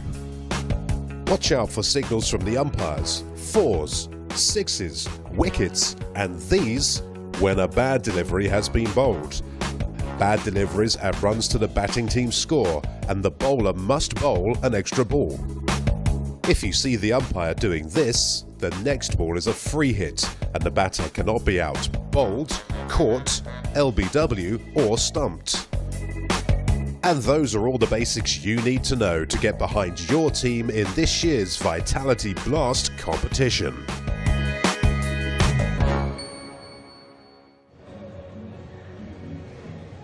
5 games going on in the Vitality T20 Blast tonight across the country, and of course we will keep you up to date with all the scores throughout our commentary from Emirates Old Trafford here this evening. But we are concentrating, of course, on Lancashire Lightning up against Durham. And Durham, I was talking to Alex Lees a little earlier after the toss. He was saying everybody at the start of this competition, they're all thinking they're in with a chance of winning it. It's a competition everybody wants to win. Yeah, as they should be. And Durham are a side that, as Alex Lees actually referred to when he was chatting to you, have had a few disappointing seasons when it comes to their T20 cricket. They haven't even got to a finals day since 2016. They've only ever made it to finals day twice, and of course that's only a semi-final spot.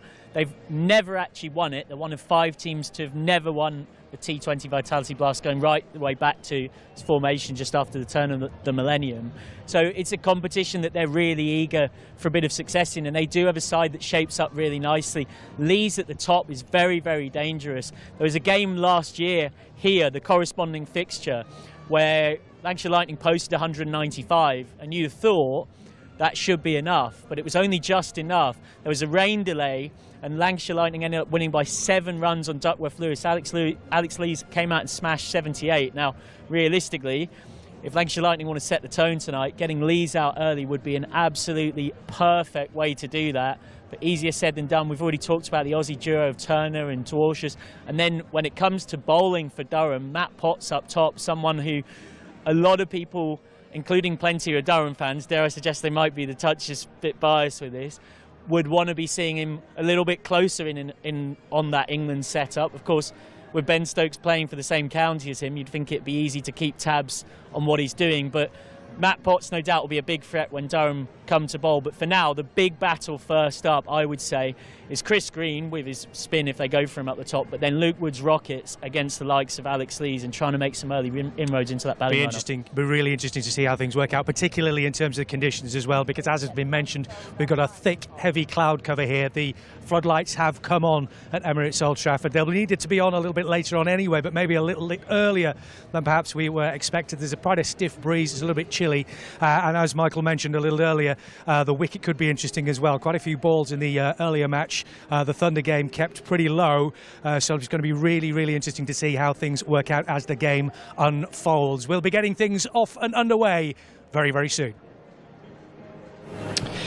Thanks, Fraser. Yeah, welcome to the commentary box. We're all set and pretty much ready to go. Stephen Moore, former Lancashire opening batter, title winner, is alongside me for the first part of this game. BBC Radio Lancashire listeners rejoining us as well here at Emirates Old Trafford. We've been looking at the strengths and weaknesses of Lancashire and Durham and what they have to offer. There's a whole range of T20 matches taking place tonight in what is the first night of the fixture, with 2 games underway at 7. This one here and the game between Hampshire Hawks and Surrey is also a 7 o'clock start as well. The 3 games in action are Northamptonshire against Derbyshire, with Derbyshire batting first, with Lewis Rees, former Lancashire batter, opening the batting there with for Derbyshire, who are 40 for 1, so in the 5th over of that fixture. So Northamptonshire against Derbyshire.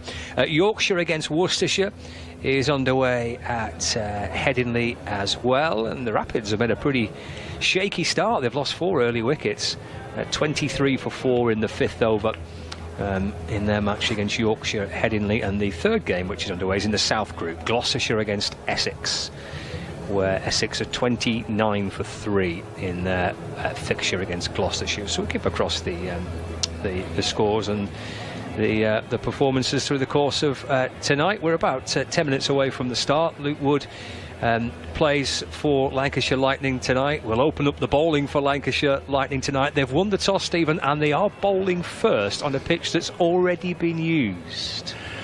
Yeah, well, I think Crofty seemed pretty comfortable with the decision, even though Alex Lee said he would have batted anyway. So I think both captains are happy with the situation, and we'll know in roughly 40 overs time whether that happiness is justified at this stage. But Yeah, Luke Wood's out there, loosening up his arm, and he's very experienced, and we know what we're going to get from Luke on a new pitch or a used pitch in terms of how he's going to go about his business and hopefully set a good tone for the team. It would seem like the first thing you do if you win the toss on a used pitch is that you bat first, because that's the best time to bat on a pitch that's already been played on. But so what would do you think, potentially, and I appreciate you've not been out there and looked at it, but what would be the general feeling if you're playing on a used pitch and you actually fancied batting last one? Well, first of all, you're saying that you're very comfortable and confident that the pitch is not going to deteriorate. Look, 40 overs isn't a long time anyway, so in 2020 cricket you don't often get a big change.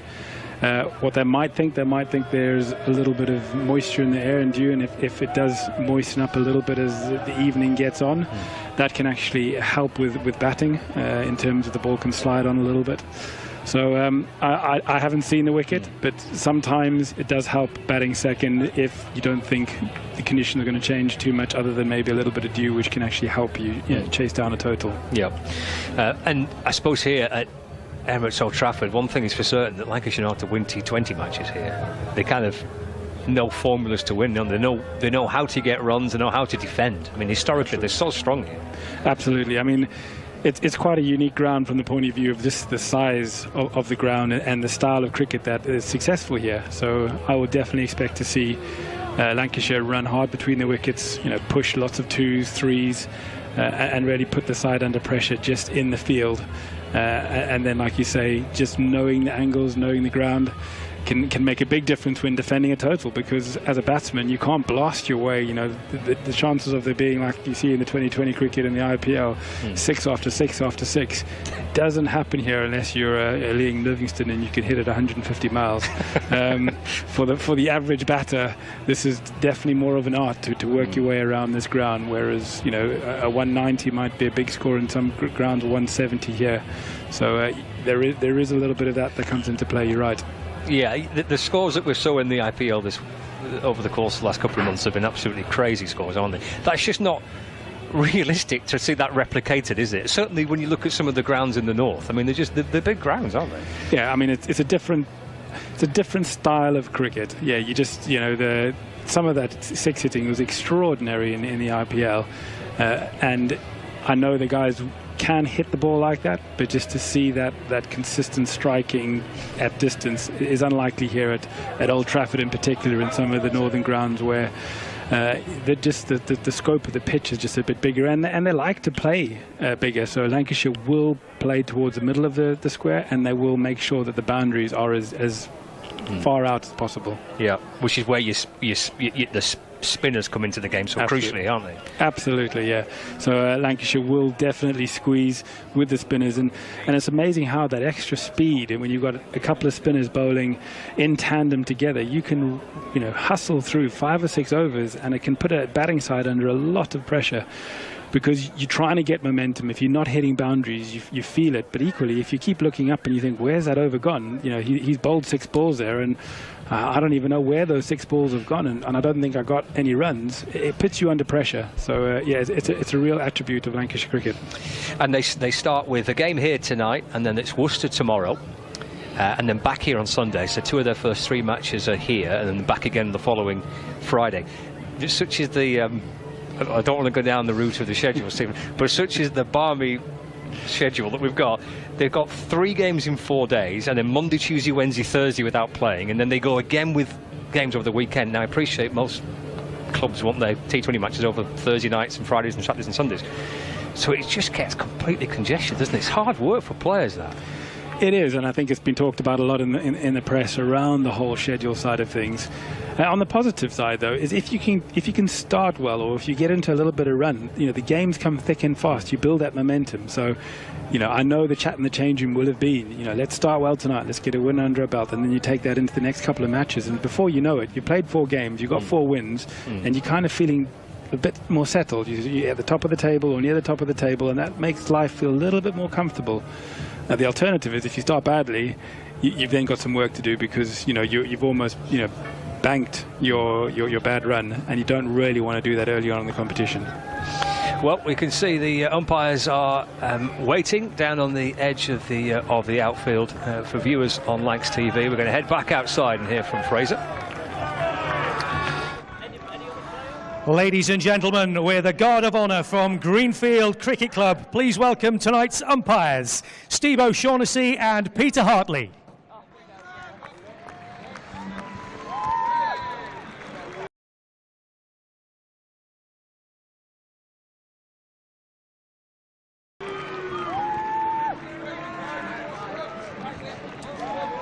And please welcome to the pitch the opening batters for our opposition tonight, Durham.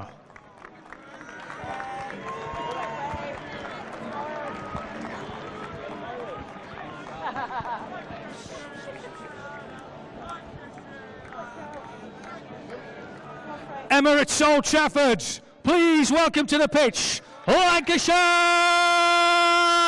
Lightning!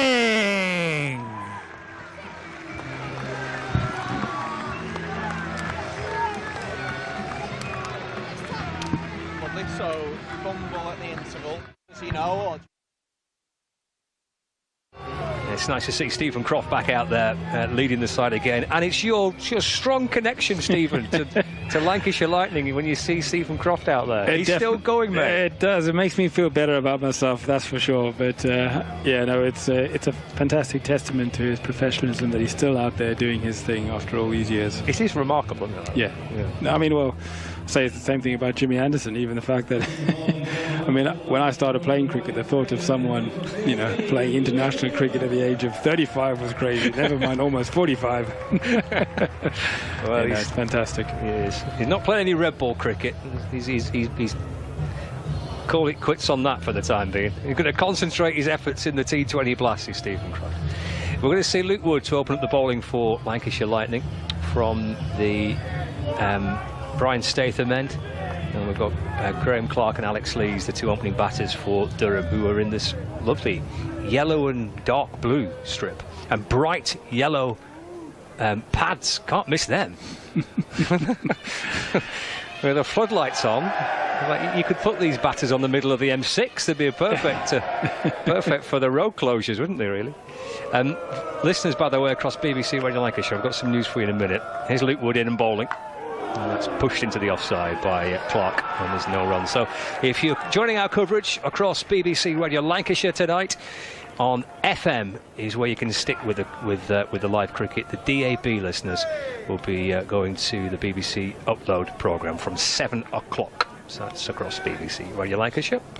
And of course the commentary via the BBC Sport website and app here on Lancs TV, live from Emirates Old Trafford. Here comes Wood, in and bowls again. Back of a length, there's a top edge, it's in the air. It should land safe. It does land safe. And up comes Josh Barhannon from the square leg boundary to field. And that's the first run on the board for Durham, one without loss. Absolutely, that's exactly what you expect from Luke Wood. He's going to run in, he's going to hit the wicket hard, and that one just reared up, climbed up on the batsman, trying to play a pull shot, and didn't really get anything of it, and was very lucky for that to land in the middle of nowhere, really. We're probably on one of the pictures slightly to the right as we look. I'm not so sure if there is a shorter boundary here.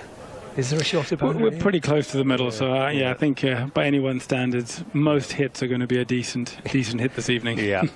We see the likes of Liam Livingstone clobber it out of the ground, don't we? We'll see if anyone can... For a normal human being. Yeah. It's our reference point, not Liam Livingstone. for the mere mortals. We'll see whether that can be done tonight. Here's Wood again, left arm over the wicket, in and bowls, and that's worked away into the onside by Alex Lees. And there's Stephen Croft. His first involvement, tumbling away to his left at mid-on to field. I quite liked it at the toss, just before the toss. He was out warming up with the lads. I think he'd forgotten. He was actually playing. Yeah, he quickly had the mid. He quickly had to take off his training top. Oh, I'm captain the side tonight. Oh, I forgot about that. Out he goes for the toss, because there's a chat with Steve O'Shaughnessy again. Here we go again, another season. Here's Wood in, balls again, driven by Clark. And Croft is there away, tumbling again to his left-hand side. And there's no run. One of the things about Stephen Croft is that of all the three kind of elements, the one means batting is... Bowling, OK, doesn't bowl as much now. but his fielding levels have just never dropped.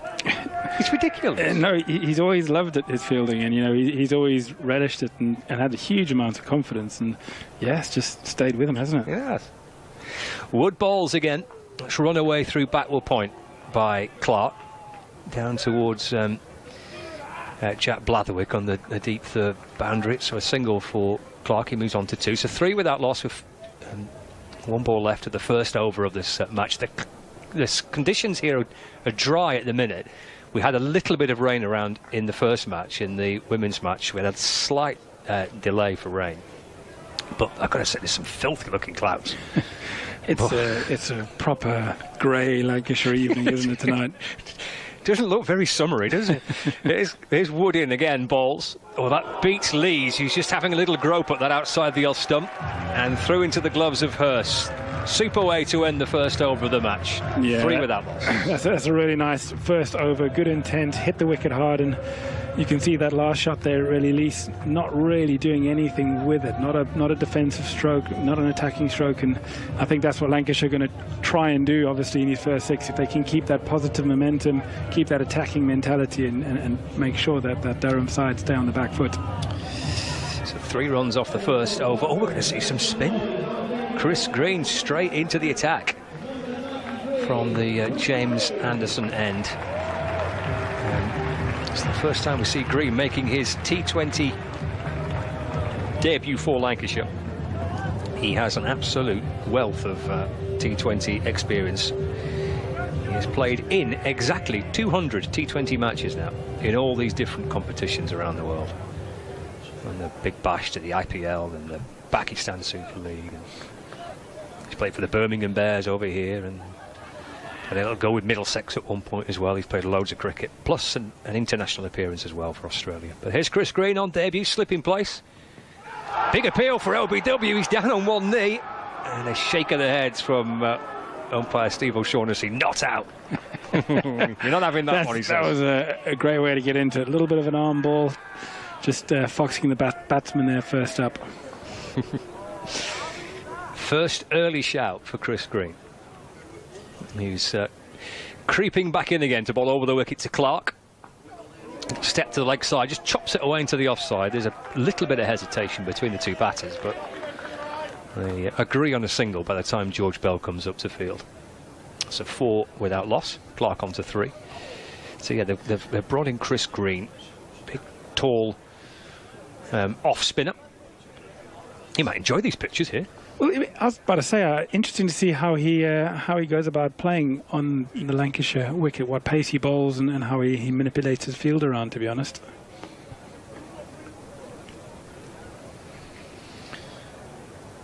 Four without loss.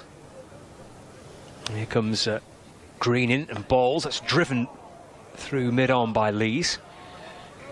Around comes Bohannon to field. Lees gets a single, so he moves on to 2, 5 without loss. Halfway through the second. Yeah, so 1 T20 international for Australia, but he's racked up the performances, Chris Green, around the world in T20 cricket. 164 wickets from his 200 matches. Average of 28, economy rate of 7 in T20 cricket for a spinner. He's a very experienced campaigner. He's a bit, isn't he? A change of line for him here. He's got Clark on strike, 5 without loss, Durham. He's going to bowl round the wicket to Graham Clark. In from the Anderson end, that's flashed away behind square. It beats Luke Wells inside the circle, running down towards the boundary, and it reaches the rope. Jack Blatherwick doing his best to try and get round to cut that off. That's gone for 4. 4 to Clark, and Durham moved to 9 without loss. Yes, he had been very particular, Chris Green, there about his field. He'd spent a long time trying to get those fielders in the right place, and still just managed to squeeze through behind square leg there. A little bit too straight, bowling around the wicket. We're in the power play, so just the 2 fielders outside the fielding circle. That's at long on and at deep mid wicket. There's Green, he's in again and bowls. Chucked that into the offside, bouncing up towards Bruce, extra cover. And there's no run. 10 without loss. 1 ball left to the second over. Clark moves on to 8.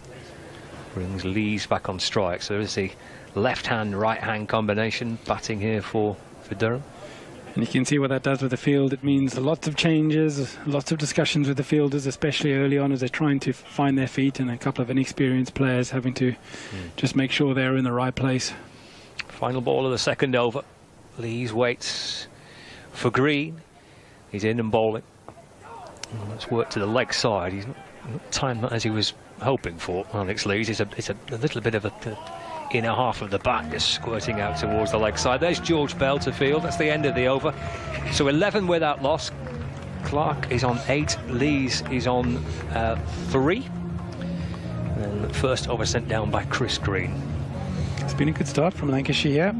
11 for none after 2. I'll be happy with that, and in particular the fact that the Durham batsmen haven't looked fluent. They haven't really been middling the ball. Now, not quite sure whether that's just because the wicket's sticking a little bit.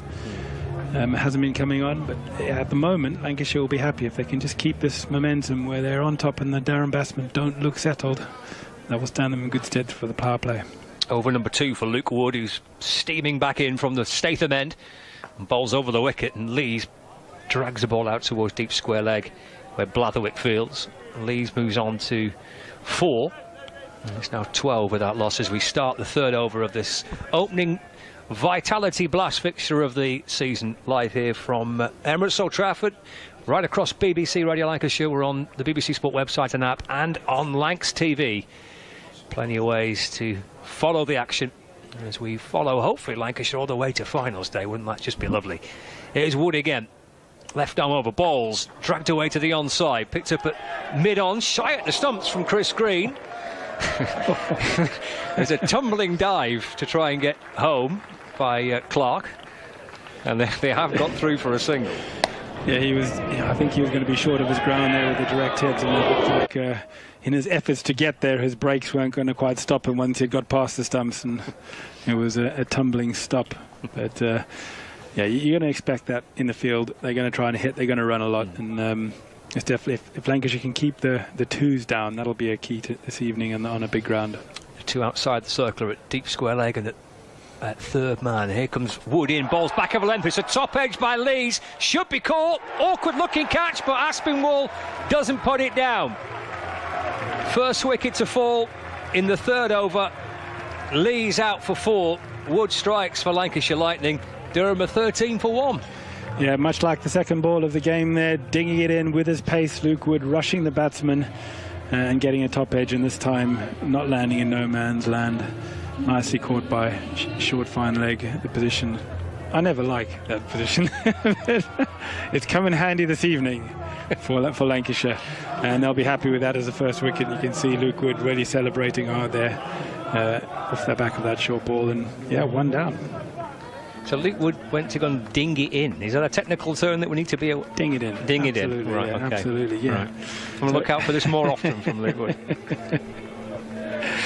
He's got a nice fast arm action, Luke Wood, which means it can definitely rush you on the short ball, and he does use it to effect in one-day cricket, and it's something I think is coming in more and more into one-day cricket now in a bowler's armoury. I think it went through a phase where it was unfashionable, but I think if you've got a little bit about you, definitely using that short pitch ball now as a weapon, as an attacking weapon, is definitely more vogue. One thing me and you are a vogue. Does it kind of rush you a bit as a batter then, that type of delivery? Are you kind of almost through the shot a bit too soon? It just unsettles you, especially Luke Wood's got quite a fast arm action, right. And bowlers who've got a fast arm action, it can be quite difficult just to a fraction of a second to pick up the length. Here's Wood into Ollie Robinson, the new batter. It's down the leg side. Signalled as a wide by Peter Hartley. It was quick. It was fizzed away down the leg side. Kind of swung away too, didn't it? That? Just a little. Just a little bit of shape. Yeah, it's difficult because on the speed gun you might look at someone and you go, well, he's only 1 mile an hour faster or slower than somebody else. Why do you feel rushed? And there are little nuances to bowlers' actions that some people just can rush you just because of the action. And Luke Wood is one of them. 14 for 1, Durham, halfway through the third over. It's in the air, but it'd be safe. It's just clipped away behind square on the leg side. Ball appears to be following Josh Bannon tonight. Here he goes again, comes up from the boundary to field. And Robinson gets his first run. He moves on to one. He had a good season, top run scorer in the Blast last season. It's had a very good couple of years, hasn't he? Ollie Robinson looks in fabulous form. Looks a really good signing for Durham. Yeah. Graham Clark, who's on strike. There's some good cricketers, aren't there, in English cricket? And here's Wood. Left arm over, bowls, wraps the pad of Clark. Half the crowd are up. They fancy that. They're 2 pints in and they fancy that already. Yeah, the point looks full. Standing room only on the balcony on the point this evening. It is, even in a rather grey Manchester evening, it is a wonderful ground, isn't it? It is, yeah. It's not a bad crowd, is it? You say it's a slightly iffy forecast, and it's hardly shouting summer, but it's decent. It's a decent number in tonight. Again, that's just the back of a length delivery by Wood, which Clark tries to pull away. Plays under it through to Hurst. End of the over. 3 overs gone. 15 for 1. What do you reckon here, Stephen Moore? Decent start, this, isn't it? It's a great start, yeah. You know, Wood there, 2 overs, 1 for 7, setting the tone beautifully. He's really rushing the batsmen with that short ball, that's getting through them before they've really got into a shape to hit it, and that's exactly what Lancashire want. They play aggressive cricket. They like to go at the opposition and make them feel unsettled, so they'll be happy with the start at the moment, and the key will be to get out of the next 3 overs in a good position as well. Take that momentum out of the power play. Will the Lancashire coaching staff be happy with those first 3 overs? I probably would think so. I think you're happy, yeah. 15 for 1 after 3. He'd be happy with that, won't he, Dale? Yeah, he looks quite relaxed, doesn't he? Start of the 4th over. Here comes Green, in and balls. That's off the back foot and played away to the offside, but for no run, picked up by Bell at backward point. So we're halfway through the power play. First 6 overs where the fielding restrictions are in place. 15 for 1. Feels like a bit of a sluggish start, but these things can change quickly. See what Robinson does here for Durham. Here's Green in and balls again. Oh, he's bowled him! First wicket for Green. He peels away in celebration. Robinson's gone. Potential danger man for Durham. He's been bowled by Chris Green for just 1, and Lancashire pick up the 2nd wicket in the 4th over. It's 15 for 2. Yeah, another theme of the evening there. Just rushed him. He tried to give himself room, back away, and hit that ball through the offside, but it just skidded through, beat him for pace.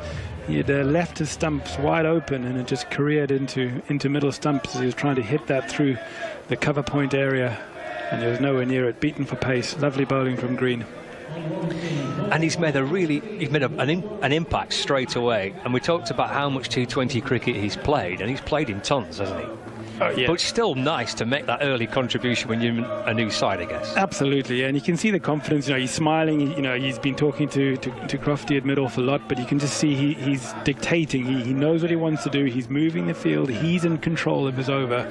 And you can see that's coming out in the confidence that he's got on the field. And that's a great example for some of the younger guys to see as well, to watch an experienced player go about his business and actually control and understand what they want to do. Colin Ackerman's a new batter for Durham, another recent recruit. He's had an outstanding few years at Leicestershire in different formats for the Foxes, but he's now a Durham player. Here comes Green in and balls. It's muscled over mid-wicket out towards the wide long-on boundary. Bannon's there again. And Ackerman gets his first run of the evening. So it's 16 for 2. We're in the 4th over. Under floodlights with cloudy skies, but it's nice and dry. That's the main thing. At least we've not got a soggy start to the Blast this year. Nice and dry, and fingers crossed we get a full game. And hopefully back-to-back Lancashire wins. The Thunder beating Central Sparks in the first match earlier today. Can Lightning back it up in the evening game? Here's Green. And then balls to Clark. There'll be a single, just nudged away towards mid-wicket. He moves on to 10. Score moves on to 17 for 2. To bring Colin Ackerman back on strike. And again, Chris Green just altering his fielders. So the leg side fielders, long on, just below the point. And There's a deep square leg to the left of screen for the viewers on Likes TV, in front of that vacant part of the ground where the temporary stand will be built at some point. It's nudged away by Ackerman.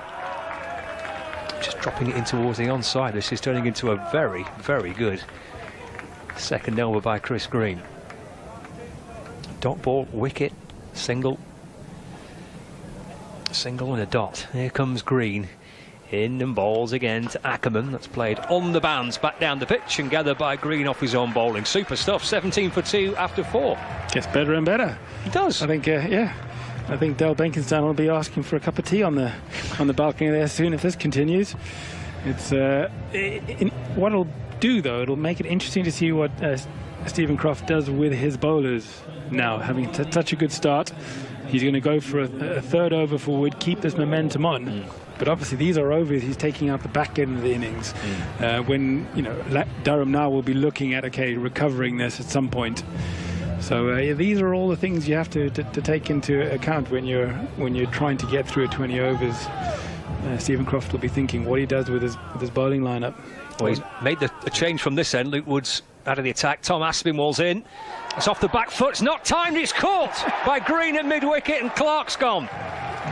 And Aspinwall, with his first ball in T20 cricket for Lancashire Lightning, picks up his first wicket. He's having an outstanding couple of weeks, whether it's the red ball or the white ball, Tom Aspinwall. And Durham have lost their third in the 5th. It's 17 for 3. That's not a bad way to start your T20 career, is it, that? For Lancashire. Yeah, my fault there. I thought Wood was going to bowl a third over, looked like he was, but Aspinwall come in, and he's done exactly what Wood did. Bang it in, rush the batsman, trying to get a pull shot, and another miscued pull shot this evening. If I was sitting in the change room, I would definitely be having a chat with my batsmen about their options this evening. The replay of Chris Green taking that catch there, he was smiling, he was almost celebrating before he caught the ball. He had a big beaming smile on his face as the ball just looped very nicely into his hands. They don't get much easier than that in terms of catches. But yeah, no, he was really happy for the young lad there. First wicket, and an important one to keep the pressure on Durham at this point. So 17 for 3. Yeah, he's having a few weeks to dream of, Tom Aspinwall. First class wickets in Blackpool a week or so back. It's off the back foot and punched into the offside by Ben Rain, who's the new batter. Gathered by Tom Bruce, and there's no run. So 17 for 3 in the 5th. Got to find some way of rebuilding here, haven't they, Durham? Yeah, and I think this is where Colin Ackerman has a very big role to play now. Looking at the Durham batting lineup, he's got to try and make sure they get a good total on the board. Aspinwall over the wicket, balls. Oh, it's tangled him up for a bit of room. The ball just loops back down the pitch.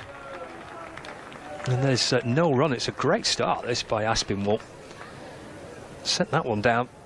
Tried to whip it away to the onside. It balloons up back down towards the young bowler. And there's no run. 17 for 3. Yeah, it looks like a little bit of light rain in the air as well here. So. Don't be saying that there is, you're right.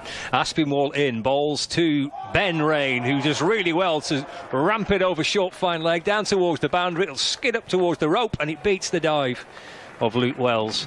And it's 4 runs for Rain. And we've got 2 balls left of the 5th over, and it is coming down a little heavier now, unfortunately. Let's hope it's going to blow through, but they're kind of a little bit more keen to play through it in T20 cricket, aren't they, than go off. But it can be a bit borderline at times.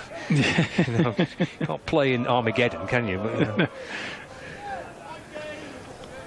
21 for 3. And Aspinwall in bowls. That's looped away off a leading edge. Down towards short third. They scamper through for a single. It's actually balloon. He's been given as a leg by, so maybe off his glove, perhaps. It looked like a shoulder, first glance, but yeah, I think Lancashire will be quite happy to stay out here in these conditions and keep the pressure on. Yeah. And Durham will be squinting at the umpire, going, "You sure? You sure this is not time to go off?" I actually think it's probably has eased a little. Aspinwall balls again. Binding short. What a good way to end it. Ducks underneath that, Ackerman. 22-4-3. 5 overs gone. Ben Rain on 4. Colin Ackerman on 1. And Tom Aspinwall with just the perfect first over. Brilliant first over, and it really looks like Lancashire have got this ball talking from short of a length. It's really rushing the Durham batsmen. Anything short, they look like they're struggling with their timing, and it's causing them problems. So it's yeah, a great start for them. Excellent. Good opening start from Stephen Moore in the commentary box as well here. That's going to bring in Bumble for the first time tonight. See the rain just tumbling down a little bit, but there's a whole collection of supporters on the balcony of the point. I think huddling coffees more than anything more than that, because it's that type of night. Evening, Bumble. Yeah, good evening. Great start. 22 for 3. They've not really got going, Durham. Bowlers are on top. It's a quickish pitch, is this, isn't it? Oh, now there's Mick Stanley. No, it's Tom Aspinwall. Is it Eck? Who's this? He's Blatherwick. There's none of them then. And he's a top edge over short third down towards the boundary, and he's gone for 4 runs. 26 for 3. It's don't tell me it's raining. Yeah, it is a bit. Yeah. I want to see Mick Stanley because he's been injured. He's come with a good reputation that he's got pace. That's the one thing that they're craving is pace. Hampered by injuries. So they've had a squad of 14 to pick from. Nice to win the toss, I think, and have a bowl. Stephen Croft as captain. That's rolling back the years, isn't it? Here's Blatherwick from the Anderson end. That's hammered up and over extra cover. That's going to be 4 more for Ben Rain.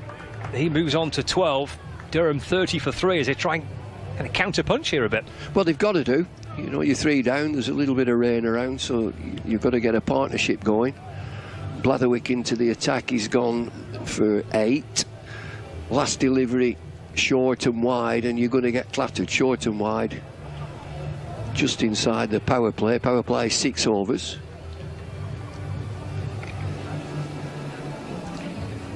$12 for Rain from just 6 balls face, so maybe he has injected that little bit of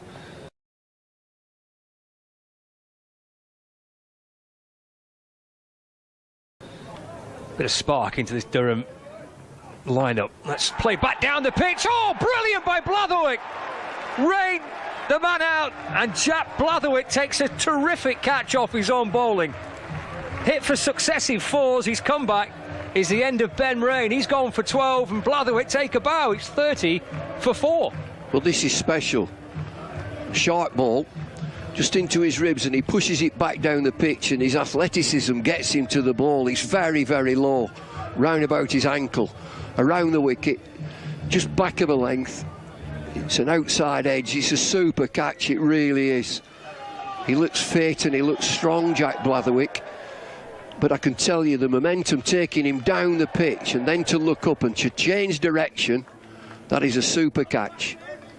And it's 30 for 4 halfway through the 6th over.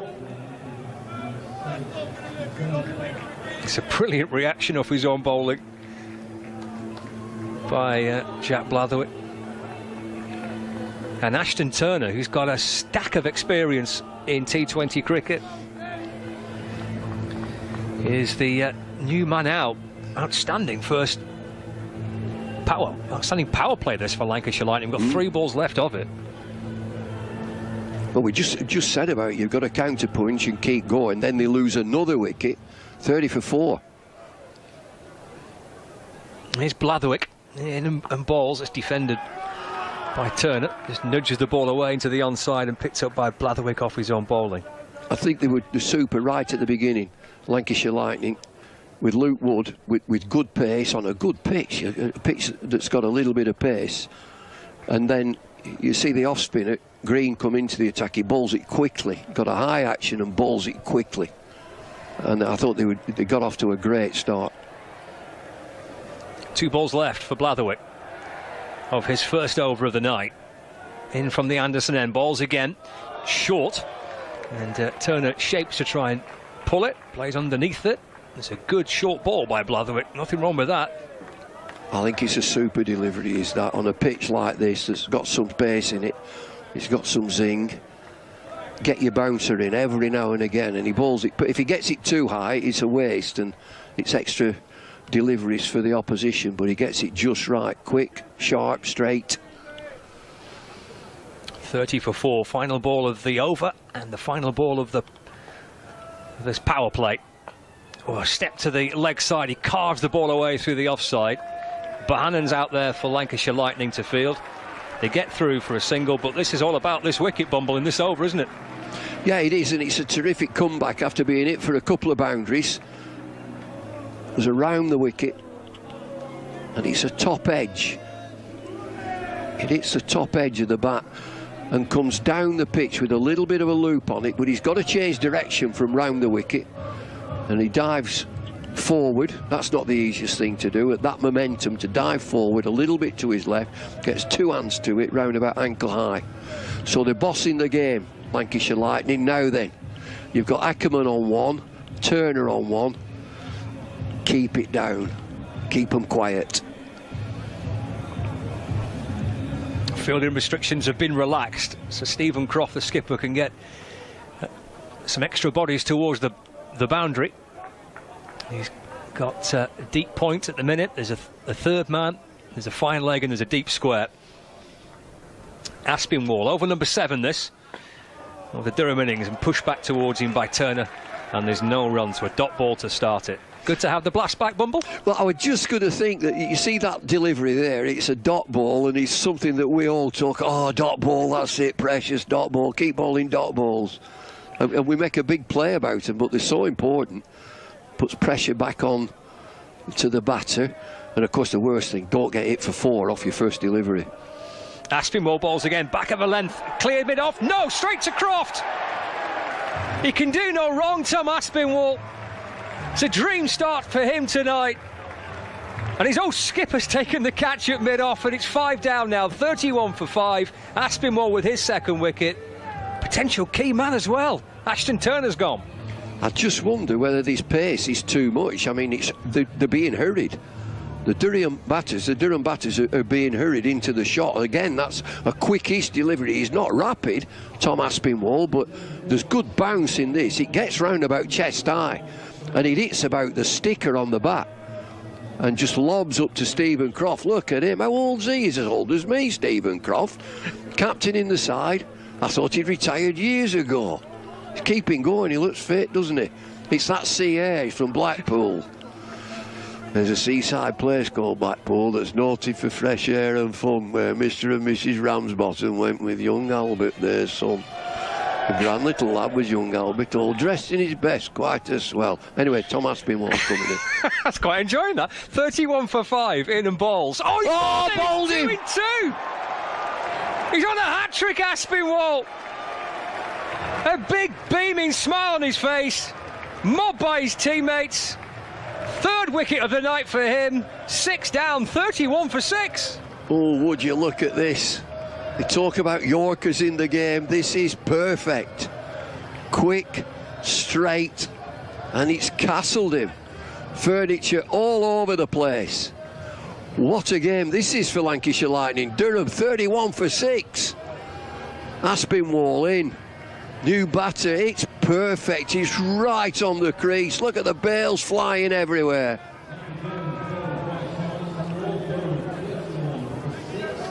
Oh, we're told he has a mean Yorker, Tom Aspinwall. You've seen it. And we've just seen proof of it. What a belter. Oh, this is it now. Hat-trick ball, 4 slips, 2 gullies, short leg slip. Oh, look, hey, it's a full pint as well. Stump out the ground. And the batter's looking at the bottom of his bat. It's missed it, mate.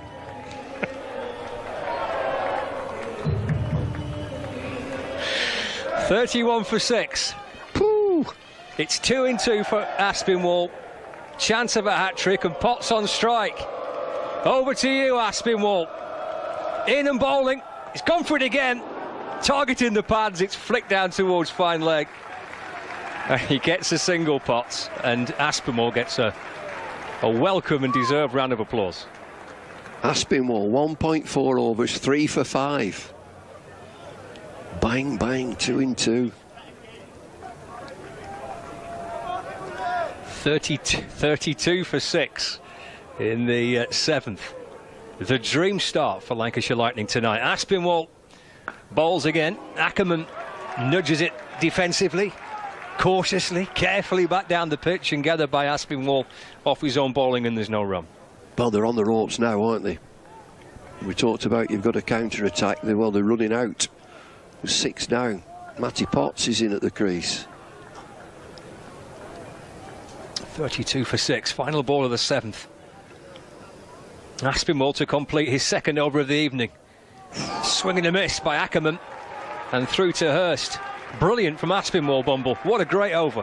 Yeah, it's superb, and this is as quick a pitch as I've seen coming to the end of May, and the rain that we've had, this is a credit to the ground staff to get a pitch like this. Real pace in it. You know, really, your batters want pace, your bowlers want pace, and I think it might just have disturbed Durham. I don't know what the pitches have been like up there, but they've been rushed into the shot here. Wicketkeeper on a number of occasions is taking the ball round about head high, so it's telling you that there's a little bit of pace in this pitch. It's the same pitch that the women played on, and I watched the preparation. They put a big heavy roller on it, and it visibly changed colour as the roller was on it. So, you know, this is a super cricket pitch. I love it when it's like this. And there's your man, Mitch Stanley. Oh, is he on? He's on now. First over for Mitch Stanley in a Lancashire shirt. Yeah. He sends it down with a bit of pace. He's a big unit as well. What is he, about 6'6"? Yeah, we're just seeing on screen. It's Potts has just remonstrated that there's zing in this pitch. The ball's flying through to the keeper. 32 for 6, so we start the 8th over, and Mitch Stanley is striding back in again to bowl. It's down the leg side to Potts and signalled as a wide by the umpire. To wait a while to see Mitchell Stanley. He's not featured in county championship cricket this season for Lancashire, one of their winter editions, having played previously for Worcestershire, but quite been 100% to feature in red ball cricket. So they've wrapped him up for the blast. Stanley in and bowls again. Potts plays and misses. Through to Hurst, no run. So he's come from Worcestershire. I know he's had injury problems, but they get injured. You know, these fast bowlers get injured. I mean, I'm no medical man, but I would say you got to bowl. Got to bowl. I've never known anybody get better sat down. Got to bowl. But I'm not a medical man. Stanley in and bowls to Potts. That's pushed into the offside, no run. Just to confirm, you're not a medical man.